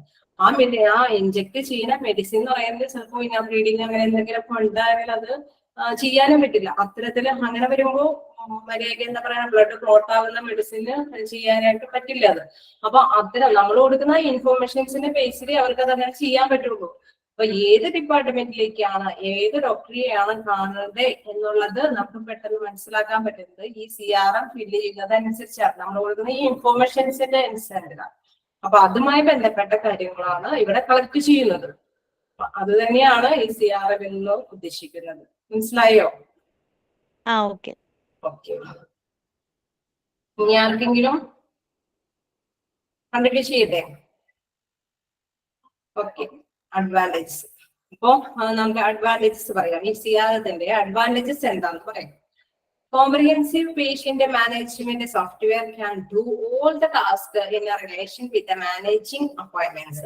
കോംപ്രിഹെൻസീവ് പേഷ്യന്റ് മാനേജ്മെന്റ്, അതായത് ഒരു ഈ സോഫ്റ്റ്വെയർ എന്ന് പറയുന്നത് എന്താ പറയുന്നത്, നമ്മൾക്ക് ഒരുപാട് കാര്യങ്ങൾ നമ്മൾ ഡിസ്കസ് ചെയ്ത് പോകുന്നുണ്ട്. അതായത് ഇവര് ഇതെല്ലാം കൈകാര്യം ചെയ്യുന്നുണ്ട്, എല്ലാ ഡാറ്റാസും നമുക്ക് കൊടുക്കുന്നുണ്ട് എന്നെല്ലാം പറയുന്നുണ്ട്. അപ്പൊ ഈ ഫുൾ അതായത് കോംപ്രിഹെൻസീവ് പേഷ്യന്റ് മാനേജ്മെന്റ് എന്ന് പറയുന്നത് ഫുൾ പേഷ്യന്റിന്റെ കാര്യങ്ങളും അവർക്ക് കൊടുക്കുകയാണ്. Management software can do all the task in a relation with the managing appointment. Appointment എടുക്കുന്ന ടൈമിൽ നമ്മൾ നമ്മുടെ പേഷ്യന്റിന്റേതായ എല്ലാ ഡീറ്റെയിൽസും കൊടുക്കുകയാണ്. അതാണ് കോംപ്രിഹെൻസീവ് പേഷ്യന്റ് മാനേജ്മെന്റ് എന്ന് പറയുന്നത്. Multi department collaboration. A hospital or private practice has many departments that must work in agreement to provide the best patient experience. എന്താ പറയുന്നത് കൊളാബറേഷൻ എന്ന് പറയുന്നത് എന്താണ്, കൊളാബറേഷൻ എന്ന് പറയുന്നത് എന്താണ്? അതെ, മൾട്ടി ഡിപ്പാർട്ട്മെന്റ്, അതായത് സഹകരണം, മറ്റു ഡിപ്പാർട്ട്മെന്റിന്റെ സഹകരണം. അതായത് ഓരോ ഹോസ്പിറ്റൽ എന്ന് പറയുമ്പോൾ നമുക്കറിയാം ഒരുപാട് ഡിപ്പാർട്ട്മെന്റ് ഉണ്ട് അല്ലെ, വലിയ ഹോസ്പിറ്റലൊക്കെ ആകുമ്പോൾ ഇഷ്ടംപോലെ ന്യൂറോളജിസ്റ്റിനെ കാണുന്നത്, നെഫ്രോളജിസ്റ്റിനെ കാണുന്ന ഡിപ്പാർട്ട്മെന്റ്, കാർഡിയോളജിസ്റ്റിന്റെ വിഭാഗം, അങ്ങനെ എന്താ പറയുക പൾമിനോളജി, അതായത് ശ്വാസകോശവുമായി ബന്ധപ്പെട്ട ഒരു ഡിപ്പാർട്ട്മെന്റ്, അങ്ങനെ പല പല വ്യത്യസ്ത ഡിപ്പാർട്ട്മെന്റുകളുണ്ട്. ഈ ഡിപ്പാർട്ട്മെന്റുകളെല്ലാം കണക്ട് ചെയ്യേണ്ട ഒരു കാര്യമുണ്ട്. അപ്പൊ നമ്മുടെ പേഷ്യന്റ്, നമ്മുടെ മുമ്പിൽ വന്നിരിക്കുന്ന പേഷ്യന്റ് അപ്പോയിന്റ്മെന്റ് എടുക്കുന്നത് ഏത് ഡിപ്പാർട്ട്മെന്റിലേക്കാണെന്ന് നമ്മൾ സജസ്റ്റ് ചെയ്യുന്നത് ഈ പേഷ്യന്റ് നൽകുന്ന ഇൻഫോർമേഷന്റെ ബേസിലാണ്. അപ്പൊ മൾട്ടി ഡിപ്പാർട്ട്മെന്റ് കൊളാബറേഷൻ, ഈ hospital to private practice has many department that must work in agreement to provide the best patient experience. ഇത് നല്ലൊരു എക്സ്പീരിയൻസ് ആയിട്ടുള്ള ഒരാൾക്കാണ് ഇത് ഇന്ന ഡിപ്പാർട്ട്മെന്റിലേക്കാണ് പോകണ്ടേ എന്നുള്ളത് മനസ്സിലാക്കാൻ സാധിക്കുള്ളൂ, പറഞ്ഞു കൊടുക്കാൻ സാധിക്കുള്ളൂ പേഷ്യന്റിന്. ഓക്കെ, അപ്പൊ അങ്ങനെ വരുമ്പോ ഈ സിആർഎത്തിൽ നിന്നാണ്, ഈ സിആർഎം ഫുൾഫിൽ ചെയ്യുന്നതോടൊപ്പമാണ് ഇങ്ങനെ കൈകാര്യം ചെയ്യാനായിട്ട് ഈ വ്യക്തിക്ക് സാധിക്കുക, റിസപ്ഷനിസ്റ്റിന് സാധിക്കും. The CRM system can also collect and organize the report that will be beneficial is a healthcare organization. എന്താ പറയുന്നത്, ഹെൽത്ത് കെയർ ഓർഗനൈസേഷന്റെ ഒരു ഈ റിപ്പോർട്ടിന്റെ ബേസിൽ ഏറ്റവും ബെനിഫിറ്റ് ആയിട്ടുള്ള ഒരു കാര്യം എന്ന് പറയുന്നത് അവർക്ക് ഓർഗനൈസ് ചെയ്യാനായിട്ട് സാധിക്കും. എങ്ങനെയാണ് ഈ റിപ്പോർട്ടുകൾ എവിടേക്കാണ് വിടേണ്ടതെന്ന് മനസ്സിലാക്കാനായിട്ട് നേരത്തെ പറഞ്ഞ ആ കാര്യം തന്നെയാണ്. Also collect and organize reports that will be beneficial in healthcare organization. These reports can be regarding, these reports can be regarding patient requests, complaints, referrals, or internet issues like medical equipments malfunctioning. അപ്പൊ അതെന്താന്ന് വെച്ച് കഴിഞ്ഞാൽ ഞാൻ നേരത്തെ പറഞ്ഞില്ല, ഒരു shock വരാം, ആ പേഷ്യന്റ് ആണ് പറഞ്ഞതെന്ന് വെച്ചു. അപ്പൊ ആ വ്യക്തിക്ക് ഇന്ന എക്യുപ്മെന്റ്സ് വേണം, ഇന്ന രീതിയിലേക്ക് പെട്ടെന്ന് എത്തിക്കണം, ഇന്ന ഡോക്ടർ, ചിലപ്പോൾ ഡോക്ടർ പേഷ്യന്റിനെ പരിശോധിച്ചുകൊണ്ടിരിക്കുന്ന അവസ്ഥയായിരിക്കും. അപ്പൊ ആ ഡോക്ടറിനെ പെട്ടെന്ന് ചിലപ്പോ ഈ രോഗിയെ വിസിറ്റ് ചെയ്യേണ്ട ഒരു ആവശ്യകത വരാം. അപ്പൊ ആ വ്യക്തിക്ക് ഇന്ന എക്യുപ്മെന്റ്സ് വേണ്ടി വരാം, ഇത്ര പെട്ടെന്ന് ഇതൊക്കെ ചെയ്യണമെങ്കിൽ ഇന്ന എക്യുപ്മെന്റ്സ് വരാം. ചിലപ്പോ ഇന്നർ ബ്ലീഡിങ്ങിന് ഒരു കംപ്ലൈന്റ്, ചിലപ്പോ എന്താ പറയുക, നമ്മൾ കൊണ്ടുപോകുന്നതിന് മുമ്പ് നമ്മൾ ചിലപ്പോൾ ടോയ്ലറ്റിൽ കൊണ്ടുപോയി ഒരു ബ്ലീഡിങ്ങിന്റെ ഒരു ലക്ഷണം കണ്ടു എന്ന് പറഞ്ഞാൽ അവർ ആദ്യം തന്നെ വേറെ ഉള്ളിലൂടെ ചെയ്യുന്ന ഒരു എൻഡോസ്കോപ്പി പോലത്തെ ഒരു ചികിത്സ പോലെ നോക്കിയിട്ടാണ് ഇന്നർ ബ്ലീഡിങ് ഉണ്ടോ എന്ന് മനസ്സിലാക്കിയിട്ട് മാത്രമേ ഈ ഇഞ്ചക്ട് ചെയ്യുള്ളൂ. അതായത് സ്ട്രോക്ക് വരാതിരിക്കാനുള്ള ആ ഒരു ബ്ലഡ് ക്ലോട്ട് ആവാൻ വേണ്ടിയിട്ടുള്ള ആ മെഡിസിൻ ഇഞ്ചക്ട് ചെയ്യുള്ളൂ. അപ്പൊ അത്തരം എക്യുപ്മെന്റ്സ് ഒക്കെ കറക്റ്റ് ആയിട്ട് റെഫർ ചെയ്യണമെങ്കിൽ എന്ത് വേണം, ഈ സിആർഎം സിസ്റ്റം വേണം. അങ്ങനെ ഓർഗനൈസ് ചെയ്യണമെങ്കിൽ, അങ്ങനെ ഒരു സംഘടനാപരമായി അങ്ങനെ ഒരു തീരുമാനം എടുക്കണമെങ്കിൽ നമ്മുടെ റിപ്പോർട്ട് കൃത്യമായിരിക്കണം. ഓക്കെ, അപ്പൊ these report can be regards patients request, patient ആവശ്യം, കംപ്ലൈൻസ്, അവരൊക്കെ എന്തൊക്കെയാണ് കമ്പനി പറയുന്നത്, അല്ലെങ്കിൽ റെഫറൻസ് ഓർ ഇന്റേണൽ ഇഷ്യൂസ്, ഇന്ന ഉള്ളിൽ ഇങ്ങനെ പ്രോബ്ലംസ് ഉണ്ട്, ഇതൊക്കെ നമ്മള് ലൈക്ക് മെഡിക്കൽ എക്യുപ്മെന്റ്സ് മാനുഫാക്ചറിങ്, ഇതെല്ലാം നമ്മൾ പറയുന്നതനുസരിച്ചാണ്, അല്ലെങ്കിൽ ഇങ്ങനെയല്ല സമാനമായ സംഭവം എന്ന് തന്നെ പറയുന്നത്, സമാനമായ കാര്യങ്ങൾ എന്താണ് ഇതിൽ പറ്റിയത് എന്ന് തിരഞ്ഞെടുക്കാനൊക്കെ ആയിട്ട് സിആർഎഫിൽ നിന്നോടെയാണ് അവർക്ക് മനസ്സിലാക്കാൻ സാധിക്കുകയുള്ളൂ. ഓക്കെ, അപ്പൊ അതൊക്കെ സിആർഎഫിന്റെ അഡ്വാൻറ്റേജസ് ആണ്. ഇത് പെട്ടെന്ന് ഈ ഇൻഫോർമേഷൻസ് കൊടുക്കുകയും അത് റെഫർ ചെയ്യുകയും അതനുസരിച്ച് കോർഡിനേറ്റ് ചെയ്ത് ഓർഗനൈസ് ആയിട്ടുള്ള പ്ലാൻ ചെയ്തിട്ടാണ് ഇവര് അങ്ങോട്ടേക്ക് ഇങ്ങോട്ടേക്ക് ഒക്കെ പേഷ്യന്റിനെ വിടുന്നത്. Save time and resources each doctors and nurse at your hospital. For private practice can automate their calendars with CRM software. മനസ്സിലായി, ഇപ്പോ എല്ലായിടത്തും എന്താ പറയുക, ഈ സോഫ്റ്റ്വെയർ ഉണ്ടാവും. അപ്പൊ ഓട്ടോമാറ്റിക്കലി ഇവിടെ ചെയ്യുന്നതനുസരിച്ച് ഇന്ന ഡിപ്പാർട്ട്മെന്റിലേക്ക് ആണെങ്കിൽ അവിടുത്തെ സോഫ്റ്റ്വെയറിലും അവിടുത്തെ കമ്പ്യൂട്ടറിലും ഈ സംഭവം ക്ലിയർ ചെയ്ത് വരും. അപ്പൊ ഒരു ടൈം ടു ടൈം, ഒരു ടൈം ലാക്ക് ഇല്ലാതെ തന്നെ ആ സമയം ക്ലിയർ ചെയ്തിട്ട് റിസോഴ്സസ് അവർക്ക് ഉണ്ടാകുന്ന ആ ഒരു എന്തൊക്കെ സാമൂഹിക സേവനങ്ങൾ ചെയ്യാൻ പറ്റുമോ ആ സേവനങ്ങളെല്ലാം ഈ each doctors and nurses at your hospital private practices can automate their calendars. അവരുടെ കലണ്ടേഴ്സ് എന്ന് വെച്ച് കഴിഞ്ഞാൽ അവര് ചെയ്തുകൊണ്ടിരിക്കുന്ന ഡ്യൂട്ടിയിൽ നിന്നും എന്തൊക്കെ വ്യതിചലിക്കാമോ അല്ലെങ്കിൽ ആ കറക്റ്റ് ടൈമിൽ എടുക്കാനായിട്ടും സാധിക്കും. ഇപ്പോ ഞാൻ പറയില്ല, പരിശോധിച്ചുകൊണ്ടിരിക്കുന്ന ടൈമിലായിരിക്കും ചിലപ്പോൾ അവര് ചേഞ്ച് ചെയ്തിട്ട് ഈ പേഷ്യന്റിന്റെ അറ്റൻഡ് ചെയ്യണം. അതപ്പോ കൃത്യമായിട്ട് CRM സോഫ്റ്റ്വെയർ റൺ ചെയ്തു, ആ ഡിപ്പാർട്ട്മെന്റിലേക്ക് റൺ ചെയ്തു, അവിടുത്തെ ഡോക്ടറിനെ അത് അറിയിച്ചു, അത് എക്യുപ്മെന്റ്സ് റെഡിയാക്കി, അങ്ങനെ കാര്യങ്ങൾ മുന്നോട്ട് പോകാൻ സാധിക്കും. അപ്പോ CRMത്തിന്റെ ആ ഒരു അഡ്വാൻറ്റേജസ് ആണ് പേഷ്യന്റ് കൊടുക്കുന്ന ഇൻഫോർമേഷൻസ് അനുസരിച്ച് റൺ ചെയ്യുന്നത് കൊണ്ടുള്ള ഒരു അഡ്വാൻറ്റേജ് ആണത്. Okay, reduce errors in A medical bills. ഇത് തന്നെ മറ്റൊരു കാര്യം പറഞ്ഞാൽ നമ്മൾ എന്താ പറയാ, പേഷ്യന്റ് അപ്പോയിന്റ്മെന്റ് ഒക്കെ ചെയ്യുമ്പോൾ നമ്മൾ കൊടുക്കും അല്ലെ, എന്താ പറയാ, ഇൻഷുറൻസ് ഉണ്ടോ, എന്തെങ്കിലും ക്ലെയിം ഒക്കെ ഉണ്ടോ നമ്മൾ ചോദിക്കും അല്ലെ. ഈ ക്ലെയിം ഒക്കെ വരുമ്പോൾ അക്കൗണ്ട് സെക്ഷനിലാണെങ്കിൽ മെഡിക്കൽ ബില്ലുകളിലൊന്നും വലിയ എറർ സംഭവിക്കില്ല. നമ്മൾ കൊടുക്കുന്ന ഈ CRM ഫുൾഫിൽ ചെയ്യുമ്പോൾ നമ്മൾ കൊടുക്കുന്ന ഇൻഫോർമേഷൻസിന്റെ ബേസിൽ ഈ മെഡിക്കൽ ബില്ലുകളൊന്നും തെറ്റുകൾ വരാനായിട്ട് സാധ്യതയില്ല. റെഡ്യൂസ് കുറയ്ക്കുന്നു, എന്താ എറേഴ്സ്, തെറ്റുകൾ കുറയ്ക്കുന്നു. മെഡിക്കൽ ബില്ലുകൾ പേ ചെയ്യുമ്പോഴെല്ലാം തെറ്റുകളൊക്കെ വരുന്നത് കുറയ്ക്കുന്നു. Okay, then improve communication, email automation or SMS, make sure that timely responses are sent to patient's inbox after they take action in some way. ഇതെന്താ പറയുന്നത്, ഈ കമ്മ്യൂണിക്കേഷൻ, അതായത് ഇംപ്രൂവ് കമ്മ്യൂണിക്കേഷൻ. ഞാൻ പറഞ്ഞു ചില ഹോസ്പിറ്റലിലെല്ലാം ഇങ്ങനെ ഒരു സർവീസ് കൊടുക്കുന്നുണ്ടെങ്കിൽ അവര് ഓട്ടോമാറ്റിക്കലി CRM സിസ്റ്റം ഫോളോ ചെയ്യുന്നവരാണെങ്കിൽ ഓട്ടോമാറ്റിക്കലി SMS വഴി അവരവരുടെ മൊബൈലിലേക്ക് എന്താണ് ഇൻഫോർമേഷൻസ് അല്ലെങ്കിൽ എന്താണ് ലാബ് റിപ്പോർട്ട് അല്ലെങ്കിൽ സ്കാൻ റിപ്പോർട്ടിന്റെ ഇമെയിൽ വഴി ചെയ്ത് ചെല്ലാം, അല്ലെങ്കിൽ SMS വഴി മെസ്സേജ് ചെല്ലാം. നാളെ ഇന്ന സമയത്താണ് അപ്പോയിന്റ്മെന്റ്സ്, അല്ലെങ്കിൽ ഇന്ന ഡോക്ടറെ ഇന്ന സമയത്ത് കാണാം, അല്ലെങ്കിൽ സ്കാൻ ചെയ്യാനായിട്ട് ഇത്ര മണിക്ക് വരാം.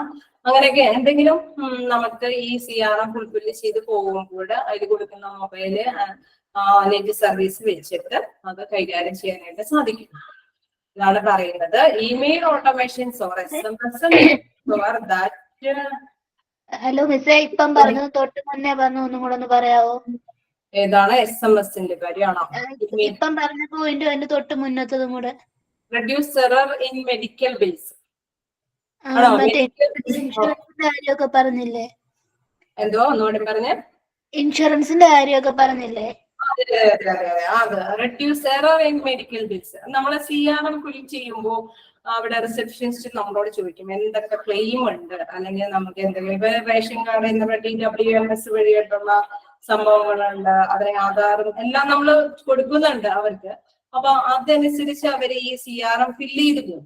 അങ്ങനെ വരുമ്പോൾ നമുക്ക് ബില്ലിംഗ് സെക്ഷനിലേക്ക് വരുമ്പോൾ ഇത് ഇന്ന വ്യക്തിയാണ്, ഈ ഇൻഷുറൻസ് പാക്കേജ് ഉള്ള വ്യക്തിയാണ് എന്ന് ഓട്ടോമാറ്റിക്കലി ബില്ലിംഗ് സെക്ഷനിലേക്ക് വരും.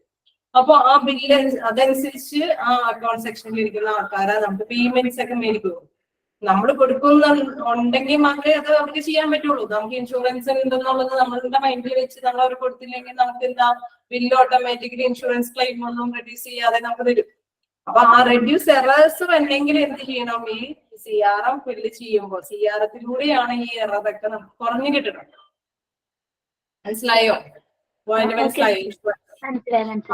ഓക്കെ.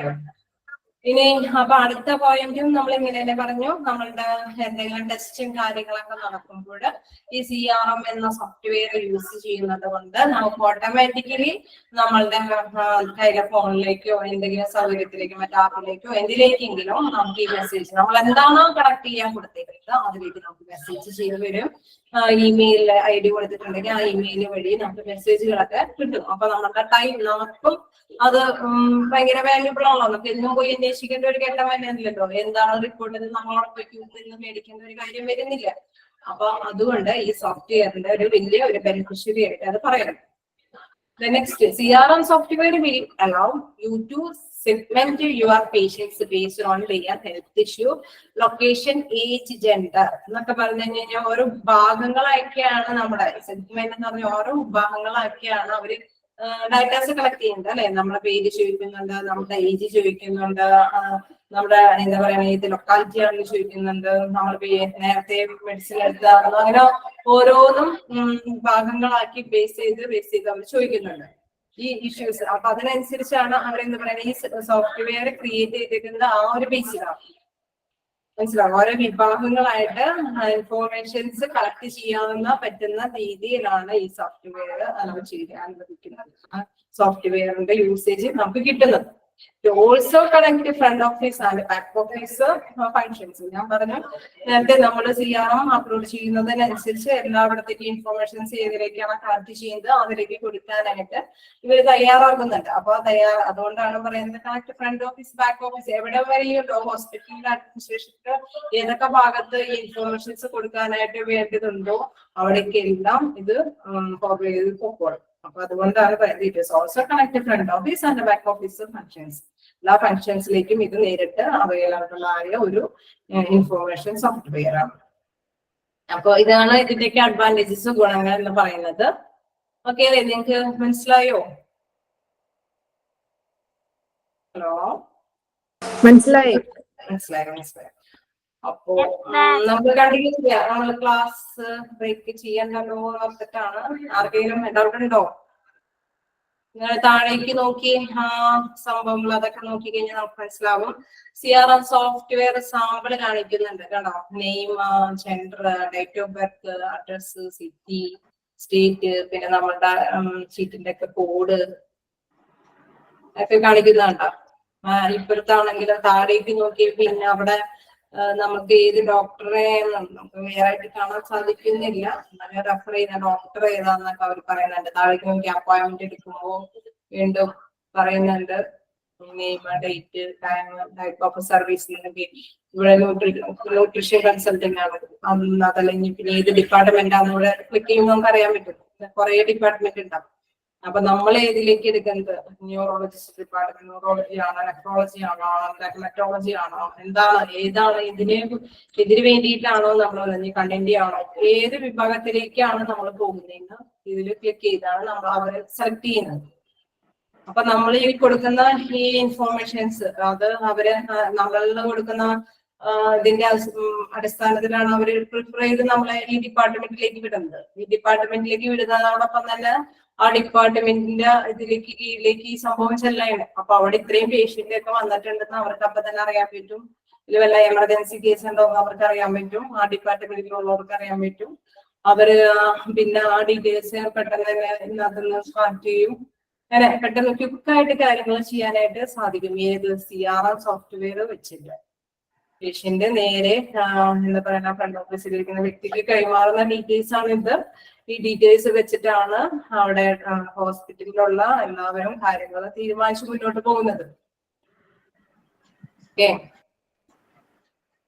മനസ്സിലായോ? എല്ലാവരും ഒന്ന് മ്യൂട്ട് ചെയ്തേക്കിട്ടോ, ഡിസ്റ്റർബ് ആവരുത്. ആർക്കും എന്തെങ്കിലും ഡൗട്ട് ആണെങ്കിലും ചോദിച്ചോളൂ. മെമ്പർഷിപ്പ് ID എന്ന് പറഞ്ഞാൽ എന്തായിരുന്നു? ക്ലിയർ ആവുന്നില്ല കേട്ടോ. മെമ്പർഷിപ്പ് ID എന്ന് പറഞ്ഞാൽ എന്തായിരുന്നു? മെമ്പർഷിപ്പ് ID എന്നതാ കാണിക്കുന്നത്? അപ്പോയിന്റ്മെന്റ്. ഇതിന്റെ ഇതാണോ ID എന്ന് പറയുന്നത്? സ്ലിപ്പ് നമ്മുടെ ഒരു ഇതിന്റെ ഇതാണ്. നമ്മുടെ OP നമ്പർ അതെന്തെങ്കിലും ഇതായിരിക്കും നമ്മുടെ പേര്. അതനുസരിച്ച് അവരായിരിക്കും അത് കൈകാര്യം ചെയ്ത് അപ്പോയിന്റ്മെന്റ് എടുക്കുന്നതിനൊപ്പം തന്നെ എടുക്കുന്ന ഒരു കാര്യമായിരിക്കും. അവരുടെ സോഫ്റ്റ്വെയർ ആണ്, ഹോസ്പിറ്റലിലെ സോഫ്റ്റ്വെയർ ആണ് ഇത്. നമുക്കതൊന്ന് മനസ്സിലാക്കാൻ വേണ്ടിയിട്ട് കാണിച്ചിരിക്കുന്ന ഡീറ്റെയിൽസ് മാത്രമാണ്. എന്തെങ്കിലും ഡൗട്ട് ഉണ്ടോ? ഇതുവരെ എടുത്തതിൽ എന്തെങ്കിലുമൊക്കെ ഡൗട്ട് ഉണ്ടോ? നമ്മൾ ആദ്യം കൂടി തീർക്കാൻ പറ്റുമെന്ന് നോക്കാം. അപ്പോ നേരത്തെയുള്ള ക്ലാസ്സുകളൊക്കെ കാണുക കേട്ടോ. അതേ പറയാനുള്ളൂ. കാരണം മറ്റു കുട്ടികളുടെ സമയം നമുക്ക് കളയാൻ പറ്റില്ല. നമ്മുടെ ക്ലാസ്സിൽ തന്നെ കുറെ പിള്ളേരുണ്ട്. പിള്ളേരുണ്ട്. ഓക്കെ, അല്ല ഇന്ന് ഇപ്പൊ എടുത്തില്ലേ ഫ്രണ്ട് ഓഫീസിനെ കുറിച്ചല്ലേ എടുത്തത്? നമ്മളൊരു ഹോസ്പിറ്റൽ അഡ്മിനിസ്ട്രേറ്റർ എന്നുള്ള രീതിയിൽ നമ്മുടെ ഡ്യൂട്ടി എന്താണ് ഇവിടെ ഈ ഫ്രണ്ട് ഓഫീസിൽ വരുന്നത്? അത് ആദ്യമേ തുടങ്ങി നമ്മളതിന് പഠിക്കുന്നുണ്ട്. നമ്മൾ ഈ ഹോസ്പിറ്റലിലെ എല്ലാം അവെയർ ചെയ്തിരിക്കണം. അത് ഇൻട്രൊഡക്ഷൻ കിട്ടിയാലേ നമുക്കത് പറയാൻ പറ്റും. വോയിസ് കുറവാണ്. അപ്പോ ഓക്കെ ഞാൻ ഒന്നുകൂടി ഇത് ചെയ്യാം. അപ്പൊ അത് എന്ന് പറയുന്നത് ഫ്രണ്ട് ഓഫീസ് ഡിപ്പാർട്ട്മെന്റ്, അത് ഹോസ്പിറ്റൽ അഡ്മിനിസ്ട്രേഷന്റെ ടോപ്പിക്കിന്റെ ഒപ്പം നമ്മളോട് പറഞ്ഞു പോയിട്ടുള്ള കാര്യമാണ്. എന്താണ് ഈ ഫ്രണ്ട് ഓഫീസൊക്കെ ഹോസ്പിറ്റൽ അഡ്മിനിസ്ട്രേഷൻ ചെയ്യുന്ന വ്യക്തിക്ക് അറിയേണ്ട കാര്യം എന്തൊക്കെയാണുള്ളത് പറയാൻ കാരണം അത് ആ ടോപ്പിക് എടുത്ത ഇൻട്രൊഡക്ഷൻ എടുത്ത പേഴ്സൺ പറഞ്ഞു പോയിട്ടുണ്ടാവും, ടീച്ചർ പറഞ്ഞു പോയിട്ടുണ്ടാവും, ആ മാം പറഞ്ഞാലുണ്ടാവും എന്താണ്. കാരണം ഹോസ്പിറ്റലിനെ മൊത്തത്തിൽ അറിഞ്ഞാൽ മാത്രമേ അഡ്മിനിസ്ട്രേറ്റ് ചെയ്യാനായിട്ട് സാധിക്കുകയുള്ളൂ. അതാണ് ആരെങ്കിലും ആരോ മ്യൂട്ട് ചെയ്തിട്ടുണ്ട്, എല്ലാവരും അൺമ്യൂട്ട് ചെയ്തവരൊക്കെ മ്യൂട്ട് ചെയ്തേ. ഹലോ ഹലോ ആ ശരിയായി. അതെ, ഓരോ സൗണ്ട് ക്ലിയർ ആവാത്തതിന്റെ പ്രധാന കാരണം ആരെങ്കിലും അൺമ്യൂട്ട് ചെയ്തിട്ടുണ്ട്. ആരെങ്കിലും അൺമ്യൂട്ട് ചെയ്താൽ മൊത്തത്തിൽ ഇത് പ്രോബ്ലം ആകും. അതുകൊണ്ട് ദയവേത് എപ്പോഴും ആരും ശ്രദ്ധിക്കണം. നമ്മുടെ കൈവച്ച് അറിയാതെ ആവാം ചിലപ്പോ അൺമ്യൂട്ട് ആയി പോയത്, അതൊന്ന് ശ്രദ്ധിക്കണം. ഞാൻ പക്ഷേ ഇടയ്ക്കിടയ്ക്ക് ഡൗട്ട് ക്ലിയർ ചെയ്യാനൊക്കെ ആയിട്ട് ഞാൻ നിങ്ങളെ കൊണ്ട് അൺമ്യൂട്ട് ചെയ്യിപ്പിക്കാറുണ്ട്. അഥവാ ഇങ്ങനെ ചെയ്ത് കഴിഞ്ഞാൽ മറ്റൊന്ന് ഡിസ്റ്റർബ് ആവും കേട്ടോ. കാരണം സൗണ്ടിന്റെ പ്രോബ്ലം അതിൽ പ്രധാനമായിട്ടും വരിക. ഓക്കെ, അപ്പൊ ഇത് പറഞ്ഞ ക്വസ്റ്റ്യൻ എന്ന് പറയുന്നത് ശരിക്കും ഈ ഹോസ്പിറ്റൽ അഡ്മിനിസ്ട്രേഷനിൽ ഇൻട്രോ കൊടുത്ത വ്യക്തി ആ മാം കൃത്യമായി പറഞ്ഞിട്ടുണ്ടാവും എന്തിനാ നമ്മൾ ഇത് അറിയേണ്ടത്, എന്തിനായോ ഇത് എന്താ പറയുക ഫ്രണ്ട് ഓഫീസ് അറിയണത് എന്തിനാ, അല്ലെങ്കിൽ വാർഡിന്റെ ഫെസിലിറ്റി അറിയണത് എന്തിനാന്നൊക്കെ നമ്മൾ ചോദിക്കുക. പക്ഷെ ഈ അഡ്മിനിസ്ട്രേറ്റീവ് പവറിൽ ഇരിക്കുന്ന വ്യക്തികള് ഹോസ്പിറ്റലിൽ മൊത്തത്തിൽ ഈ കാര്യങ്ങൾ അറിഞ്ഞിരിക്കണം. ആ വ്യക്തി ചെയ്യേണ്ട ഡ്യൂട്ടി എന്താ, മറ്റേ വ്യക്തി ചെയ്യേണ്ട ഡ്യൂട്ടി എന്താ പറയുക, ഈ ഫ്രണ്ട് ഓഫീസിൽ ഇരിക്കുന്ന വ്യക്തി ചെയ്യേണ്ട ഡ്യൂട്ടികൾ എന്താണെന്ന് ഫുള്ളായിട്ട് അറിഞ്ഞാൽ മാത്രമേ ആ വ്യക്തിയോട് ഇങ്ങനെ ചെയ്യേണ്ടതുണ്ട് എന്നും അല്ലെങ്കിൽ എന്തെങ്കിലും ചെയ്തതിൽ പ്രോബ്ലം ഉണ്ടെങ്കിൽ അത് കറക്റ്റ് ചെയ്ത് കൊടുക്കാനൊക്കെ ആയിട്ട് സാധിക്കുള്ളൂ.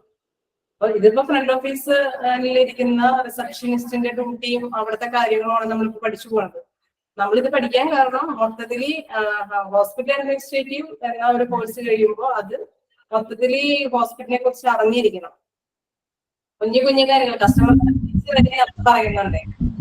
മാം ഇത് HR-ന്റെ ഡ്യൂട്ടീസ് അല്ലേ മാം ഇതൊക്കെ വരുന്നത്? HR-ന്റെ അണ്ടറിലത്തെ ഡ്യൂട്ടീസ് അല്ലേ ഇതൊക്കെ? അതാ ഞാൻ പറയുന്നത്. ഇത് അവർക്ക് മാത്രമല്ല, ഒരു ഓഫീസിലിരിക്കുമ്പോ ഒരു ഹോസ്പിറ്റലിൽ ഫ്രണ്ട് ഓഫീസ് എന്ന ഒരു പൊസിഷനിൽ ഇരിക്കുന്ന വ്യക്തി ചെയ്യേണ്ട ഡ്യൂട്ടികൾ മാത്രമാണ് ഇപ്പൊ ഞാൻ പറയുന്നത്. പക്ഷെ ഹോസ്പിറ്റൽ അഡ്മിനിസ്ട്രേറ്ററിന്റെ മൊത്തത്തിലുള്ള ഡ്യൂട്ടി എന്ന് പറയുന്നത് നമുക്ക് ഇൻട്രോ കിട്ടി ഇപ്പൊ നിങ്ങൾക്ക് പറഞ്ഞു തന്നിട്ടുണ്ടാവും. ഹോസ്പിറ്റലിൽ മൊത്തം അറിഞ്ഞിരിക്കണം.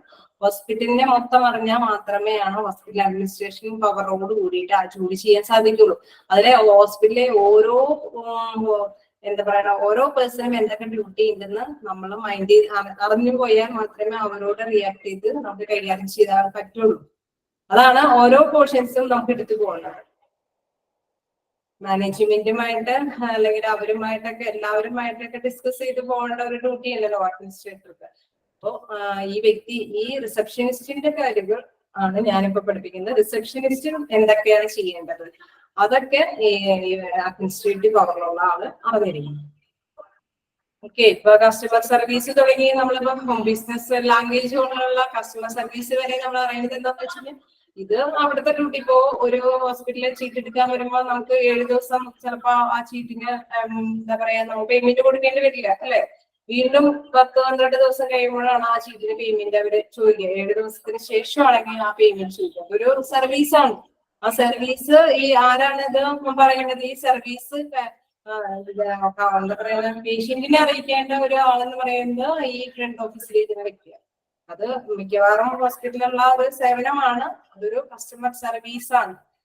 അതാണ് അതിൽ അവിടെ ഒരു ചെറിയൊരു പോയിന്റ് ആയിട്ട് അത് അവിടെ കൊടുക്കുന്നത്. അതുകൊണ്ടാണ് അത് സാധാരണ ഹോസ്പിറ്റലിലെ ഒരു ചീട്ട് എടുത്ത് കഴിഞ്ഞ 7 ദിവസം അതിന് പൈസ ഒന്നും കൊടുക്കേണ്ട. വീണ്ടും ക്യാഷ് പേയ്മെന്റ് വരുന്നത് 7 ദിവസത്തിന് ശേഷമാണ്. ചില ഹോസ്പിറ്റൽ മാത്രമാണ് കേട്ടോ. പിന്നെയും ചിലപ്പോ പുതിയതായിട്ട് എപ്പോ വന്നാലും ഫീസ് മേടിക്കുന്ന ഡോക്ടേഴ്സ് ഒക്കെ ഉണ്ട്. ചില ഹോസ്പിറ്റലിൽ ഇതിനുള്ള ഫെസിലിറ്റീസ് ഉണ്ടാവും. 1 വീക്ക് ഫ്രീ ആയിട്ട് ചിലപ്പോൾ കാണാൻ പറ്റും. അങ്ങനെ ഹോസ്പിറ്റലിലുള്ള എല്ലാ സേവനങ്ങളും സർവീസ് മൈൻഡോടുകൂടി കൊടുക്കുന്ന സേവനങ്ങളെല്ലാം കസ്റ്റമർ സർവീസ് എന്ന് പറയുന്നത് കൊടുക്കുന്നു. അപ്പൊ ഇതെല്ലാം അറിഞ്ഞിരിക്കേണ്ട ഒരു ഡ്യൂട്ടി ഹോസ്പിറ്റൽ അഡ്മിനിസ്ട്രേറ്ററിനുണ്ട്. അതെല്ലാം ഈ സംഭവങ്ങളെല്ലാം ഇൻട്രൊഡ്യൂസ് ചെയ്ത് കൊടുക്കേണ്ടത് നമ്മുടെ ഹോസ്പിറ്റലിലെ റിസപ്ഷനിസ്റ്റാണ്.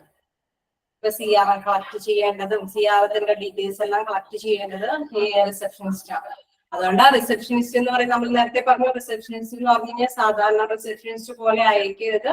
ഹോസ്പിറ്റലിലെ റിസപ്ഷനിസ്റ്റ് ആയിട്ടിരിക്കുന്ന വ്യക്തിക്ക് ഒരുപാട് ചില ഗുണങ്ങളൊക്കെ വേണ്ടി വരും. പിന്നെ അത് ഏത് ഡ്യൂട്ടിക്കും വേണം എന്ന് പറയും. നമ്മളത് റുട്ടീനായിട്ട് ചെയ്തു വരുമ്പോൾ എക്സ്പീരിയൻസ്ഡ് മേഖലയായിട്ട് നമുക്കത് മാറും. അത് തന്നെയാണ് ഇപ്പൊ എല്ലാ പ്രവർത്തനവും അങ്ങനെ തന്നെയാണ്. നമുക്ക് ആദ്യം ഒരു പ്രോബ്ലം ഉണ്ടാവുള്ളൂ ഏത് ഡ്യൂട്ടിക്കും. പക്ഷെ ഇതൊക്കെ അറിഞ്ഞിരിക്കണം എന്നുള്ളത് മസ്റ്റാണ്. നമുക്കൊരു ചെറിയൊരു ടോപ്പിക് കൂടി എടുക്കാനുള്ള സമയമുണ്ട്. അപ്പൊ ഇതും കൂടി ഒന്ന് എടുത്തേക്കാം. ഇതുവരെയും കുഴപ്പമില്ലല്ലോ, നിങ്ങൾക്ക് കണ്ടിന്യൂ ചെയ്യാൻ പറ്റിയില്ലേ? ഓക്കെ അല്ലേ? സംഭവിച്ചാലും മതി. ഓക്കെ. അപ്പോ അടുത്തൊരു ഡ്യൂട്ടി എന്ന് പറയുന്നത്, അടുത്തൊരു ഇതെന്ന് പറയുന്നത് vital functions of the front office.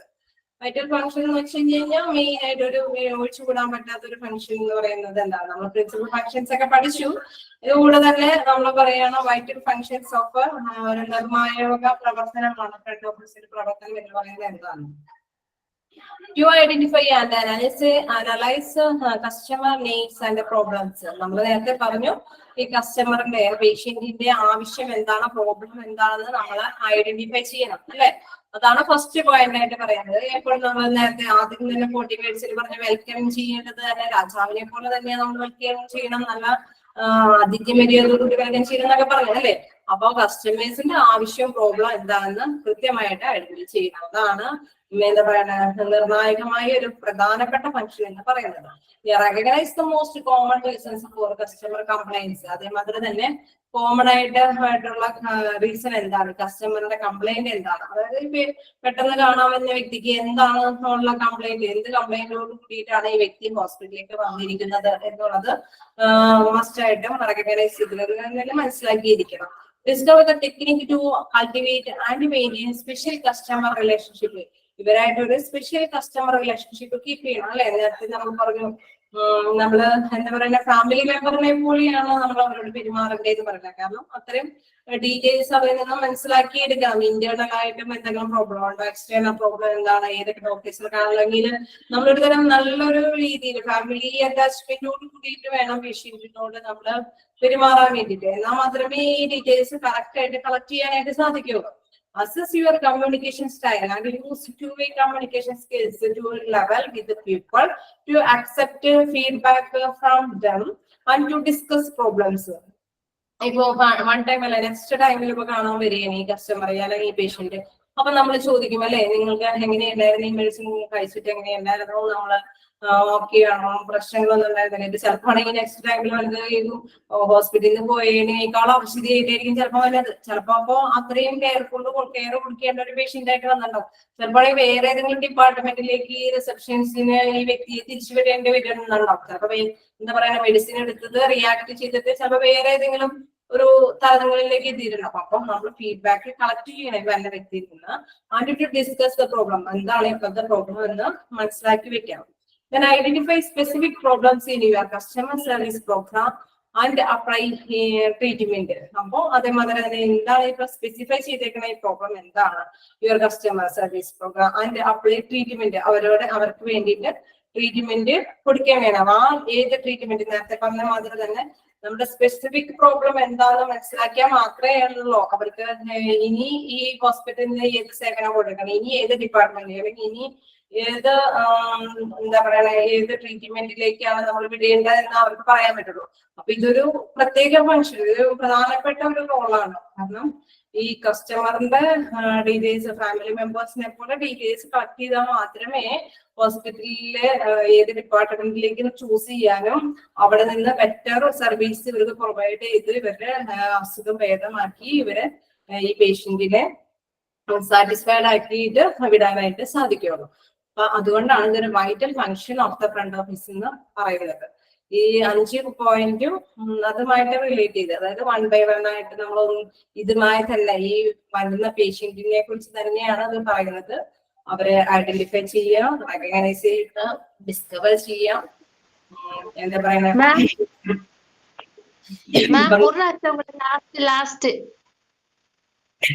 identify specific problems in your customer service program and apply treatment. അവരുടെ സ്പെസിഫിക് പ്രോബ്ലം എന്താണ് ഇപ്പൊ ചിലപ്പോ വന്നപ്പോ ഉള്ള പ്രോബ്ലം ആയിരിക്കില്ലേ പിന്നീട് വരുന്നത്. അപ്പൊ ഇപ്പോഴത്തെ പ്രോബ്ലം എന്താണെന്ന് ഐഡന്റിഫൈ ചെയ്യുക, എന്നിട്ട് അതിന് വേണ്ടിയിട്ടുള്ള ട്രീറ്റ്മെന്റ് അഡോപ്റ്റ് ചെയ്യുക. Okay.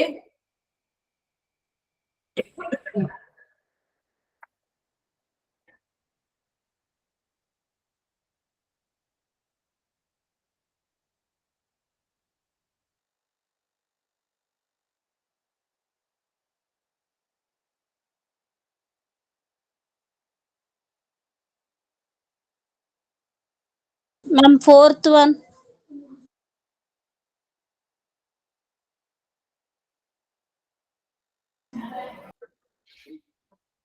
Ma'am, fourth one. Okay. 1, 2, 3, 4. Okay. Next is your communication style.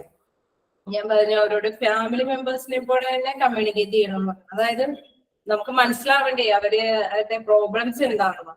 എന്നാൽ മാത്രമേ നമുക്ക് ഐഡന്റിഫൈ ചെയ്യാൻ പറ്റുള്ളൂ. അതാണ് യുവർ കമ്മ്യൂണിക്കേഷൻ സ്റ്റൈൽ. ആ സ്റ്റൈൽ എപ്പോഴും നമുക്ക് അവരോട് അനുയോജ്യമായിരുന്നു. And used to weigh communication skills level with the people to accept feedback from them. എന്നിട്ട് അവരിന്ന് ഫീഡ്ബാക്ക് എടുക്കുക. അതായത് ഇപ്പോ ആദ്യം ഹോസ്പിറ്റലിൽ പോയി അല്ലെങ്കിൽ ഡോക്ടറെ നമ്മൾ കണ്ടു, അതിനുശേഷം ഉണ്ടായ കാര്യങ്ങൾ എന്തൊക്കെയാണെന്ന് നമ്മൾ നല്ല സ്റ്റൈലോടുകൂടി നമ്മുടെ മര്യാദ രീതിയിലുള്ള ഒരു സംസ്കാര രീതി അനുസരിച്ച് അവരോട് നിന്ന് കളക്ട് ചെയ്യുക. And to discuss the problem. എന്നിട്ട് ഇനി ആ പ്രോബ്ലത്തിനെ കുറിച്ച് ഡിസ്കസ് ചെയ്യും. എന്താണ് അങ്ങനെ വരാനാ? ചിലപ്പോ മെഡിസിന്റെ റിയാക്ഷൻ ആയിരിക്കാം. ചിലപ്പോ നിങ്ങൾ വീട്ടിൽ നിന്ന് ഇവിടുന്ന് ചെന്നപ്പോ നിങ്ങളത് ചിലപ്പോ പെട്ടെന്നത് കൈകാര്യം ചെയ്ത് ചിലപ്പോ എന്താ പറയുക അറ്റ്മോസ്ഫിയർ ചേഞ്ച് ചെയ്തതുകൊണ്ടായിരിക്കും. ഇപ്പൊ 2 ആഴ്ച 3 ആഴ്ചയൊക്കെ നമ്മൾ ഹോസ്പിറ്റലിൽ ട്രീറ്റ് ചെയ്തിട്ട് പെട്ടെന്ന് അവിടെ ചെന്ന് കഴിയുമ്പോൾ വീണ്ടും ഇത് നമുക്ക് പറ്റാതിരുന്നുണ്ട്. ചിലപ്പോ അറ്റ്മോസ്ഫിയറിന്റെ ആയിരിക്കാം, ഒരുപക്ഷെ നമ്മുടെ മെഡിസിന്റെ ആയിരിക്കാം. എന്തിന്റെ റിയാക്ഷൻ ആണ് എന്നൊക്കെ ഉള്ളത് നമ്മുടെ കമ്മ്യൂണിക്കേഷൻ സ്റ്റൈലിൽ നിന്നാണ് അവരിൽ നിന്ന് നമുക്ക് കളക്ട് ചെയ്യാൻ പറ്റുള്ളൂ. ചിലപ്പോൾ ഈ പേഷ്യന്റിൽ നിന്ന് ആയിരിക്കും കളക്ട് ചെയ്ത്, ചിലപ്പോൾ പേഷ്യന്റിന്റെ കൂടെയുള്ള വ്യക്തിയിൽ നിന്നായിരിക്കും നമ്മൾ കളക്ട് ചെയ്യേണ്ടത്. അപ്പൊ ആ ഒരു പോയിന്റ് ആണ് അതിന്റെ പറയുന്നത്. മനസ്സിലായോ? ക്ലിയർ ആയോ?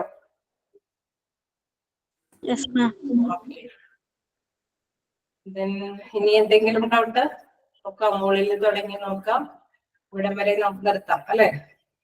നെക്സ്റ്റ് ക്ലാസ് എടുക്കാം. അപ്പോ ഇത് തുടങ്ങി എന്തെങ്കിലും ഇന്ന് പഠിപ്പിച്ചത് എന്ന് പറയുന്നത് ഇവിടെ തുടങ്ങിയ കസ്റ്റമർ സർവീസ് എന്താ പറയാ, ഇതില് പ്രധാനപ്പെട്ട ഒരു ഭാഗമാണ് CRM. അതിന്റെ ഫുൾ ഫോം എന്താണെന്നുള്ളത് മനസ്സിലാക്കുക. അതൊരു സിസ്റ്റം ആണെന്ന് മനസ്സിലാക്കുക. ഇത് ശരിക്കും ഹോസ്പിറ്റലിൽ യൂസ് ചെയ്യുന്ന ഒരു സോഫ്റ്റ്വെയർ സിസ്റ്റം ആണ്.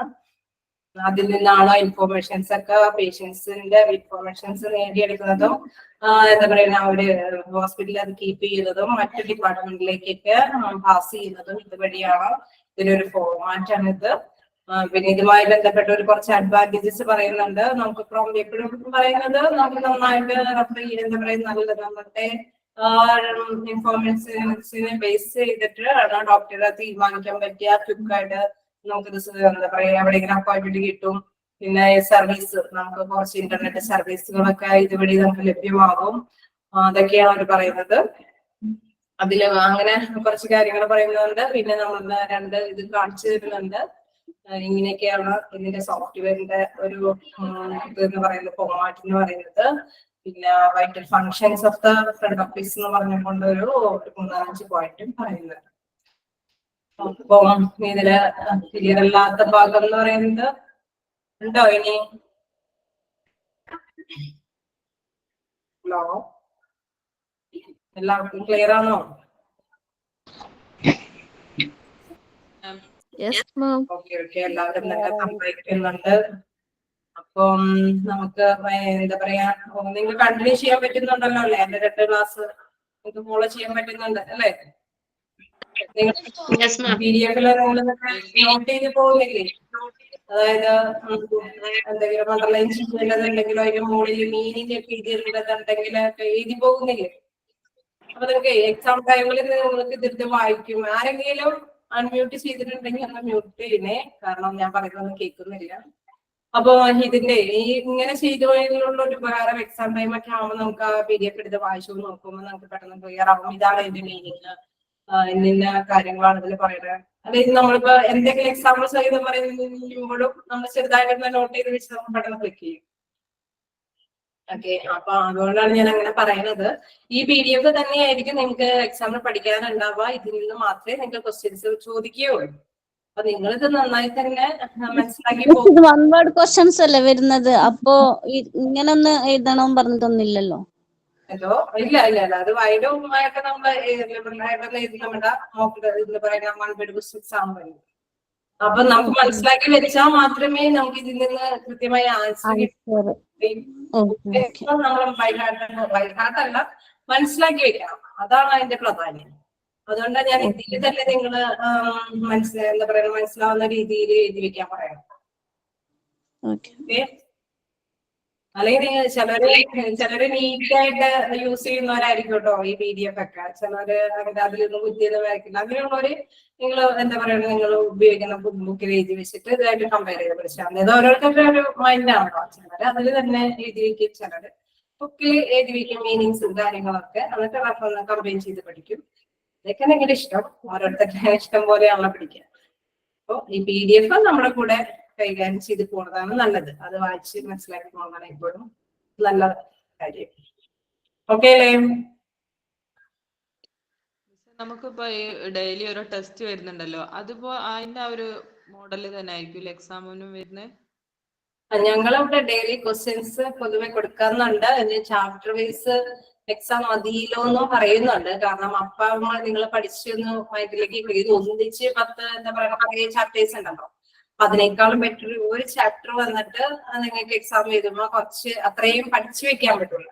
ഇത് അപ്പാപ്പ് എടുക്കുമ്പോൾ നിങ്ങൾക്ക് പെട്ടെന്ന് ക്ലിക്ക് ചെയ്യും, പെട്ടെന്ന് മനസ്സിലാവും, നിങ്ങൾ എക്സാം എഴുതും. ഇത് ഒന്നിച്ച് വരുമ്പോൾ നിങ്ങൾക്ക് ഭയങ്കര ഒരു ബേർഡൻ ആയിട്ട് വരും. അപ്പൊ ചിലപ്പോ മാനേജ്മെന്റ് പറയുന്നുണ്ട് ചാപ്റ്റർ വൈസ് കൊടുത്താൽ എങ്ങനെയാണെങ്കിലും അത് കൊടുക്കാൻ നോക്കാന്നൊക്കെ പറയുന്നുണ്ട്. എനിവേ നിങ്ങൾ പഠിച്ചു പോണത് അപ്പൊ ഇങ്ങനെ പഠിച്ചു പോണത് നല്ലത്. അതിനോടൊപ്പം തന്നെ പഠിച്ചു പോവുക. ചാപ്റ്റർ വൈസ് ആണെങ്കിൽ ചാപ്റ്റർ വൈസ് എക്സാം എഴുതുക. 1 വേർഡ് ക്വസ്റ്റ്യൻസ് ഉണ്ടാവുള്ളൂ. അപ്പൊ നിങ്ങൾ ഇങ്ങനെ PDF നന്നായിട്ട് തന്നെ മനസ്സിലാക്കി പോയി കഴിഞ്ഞാൽ എഴുതാൻ പറ്റും തന്നെയാണ് എനിക്ക് തോന്നുന്നത്. Okay okay miss. ഓക്കെ, നമുക്കപ്പോ ക്ലോസ് ചെയ്യാം. അതിന്റെ ചെയ്യാം. Okay bye. Thank you. Okay bye. Thank you miss. Thank you ma'am.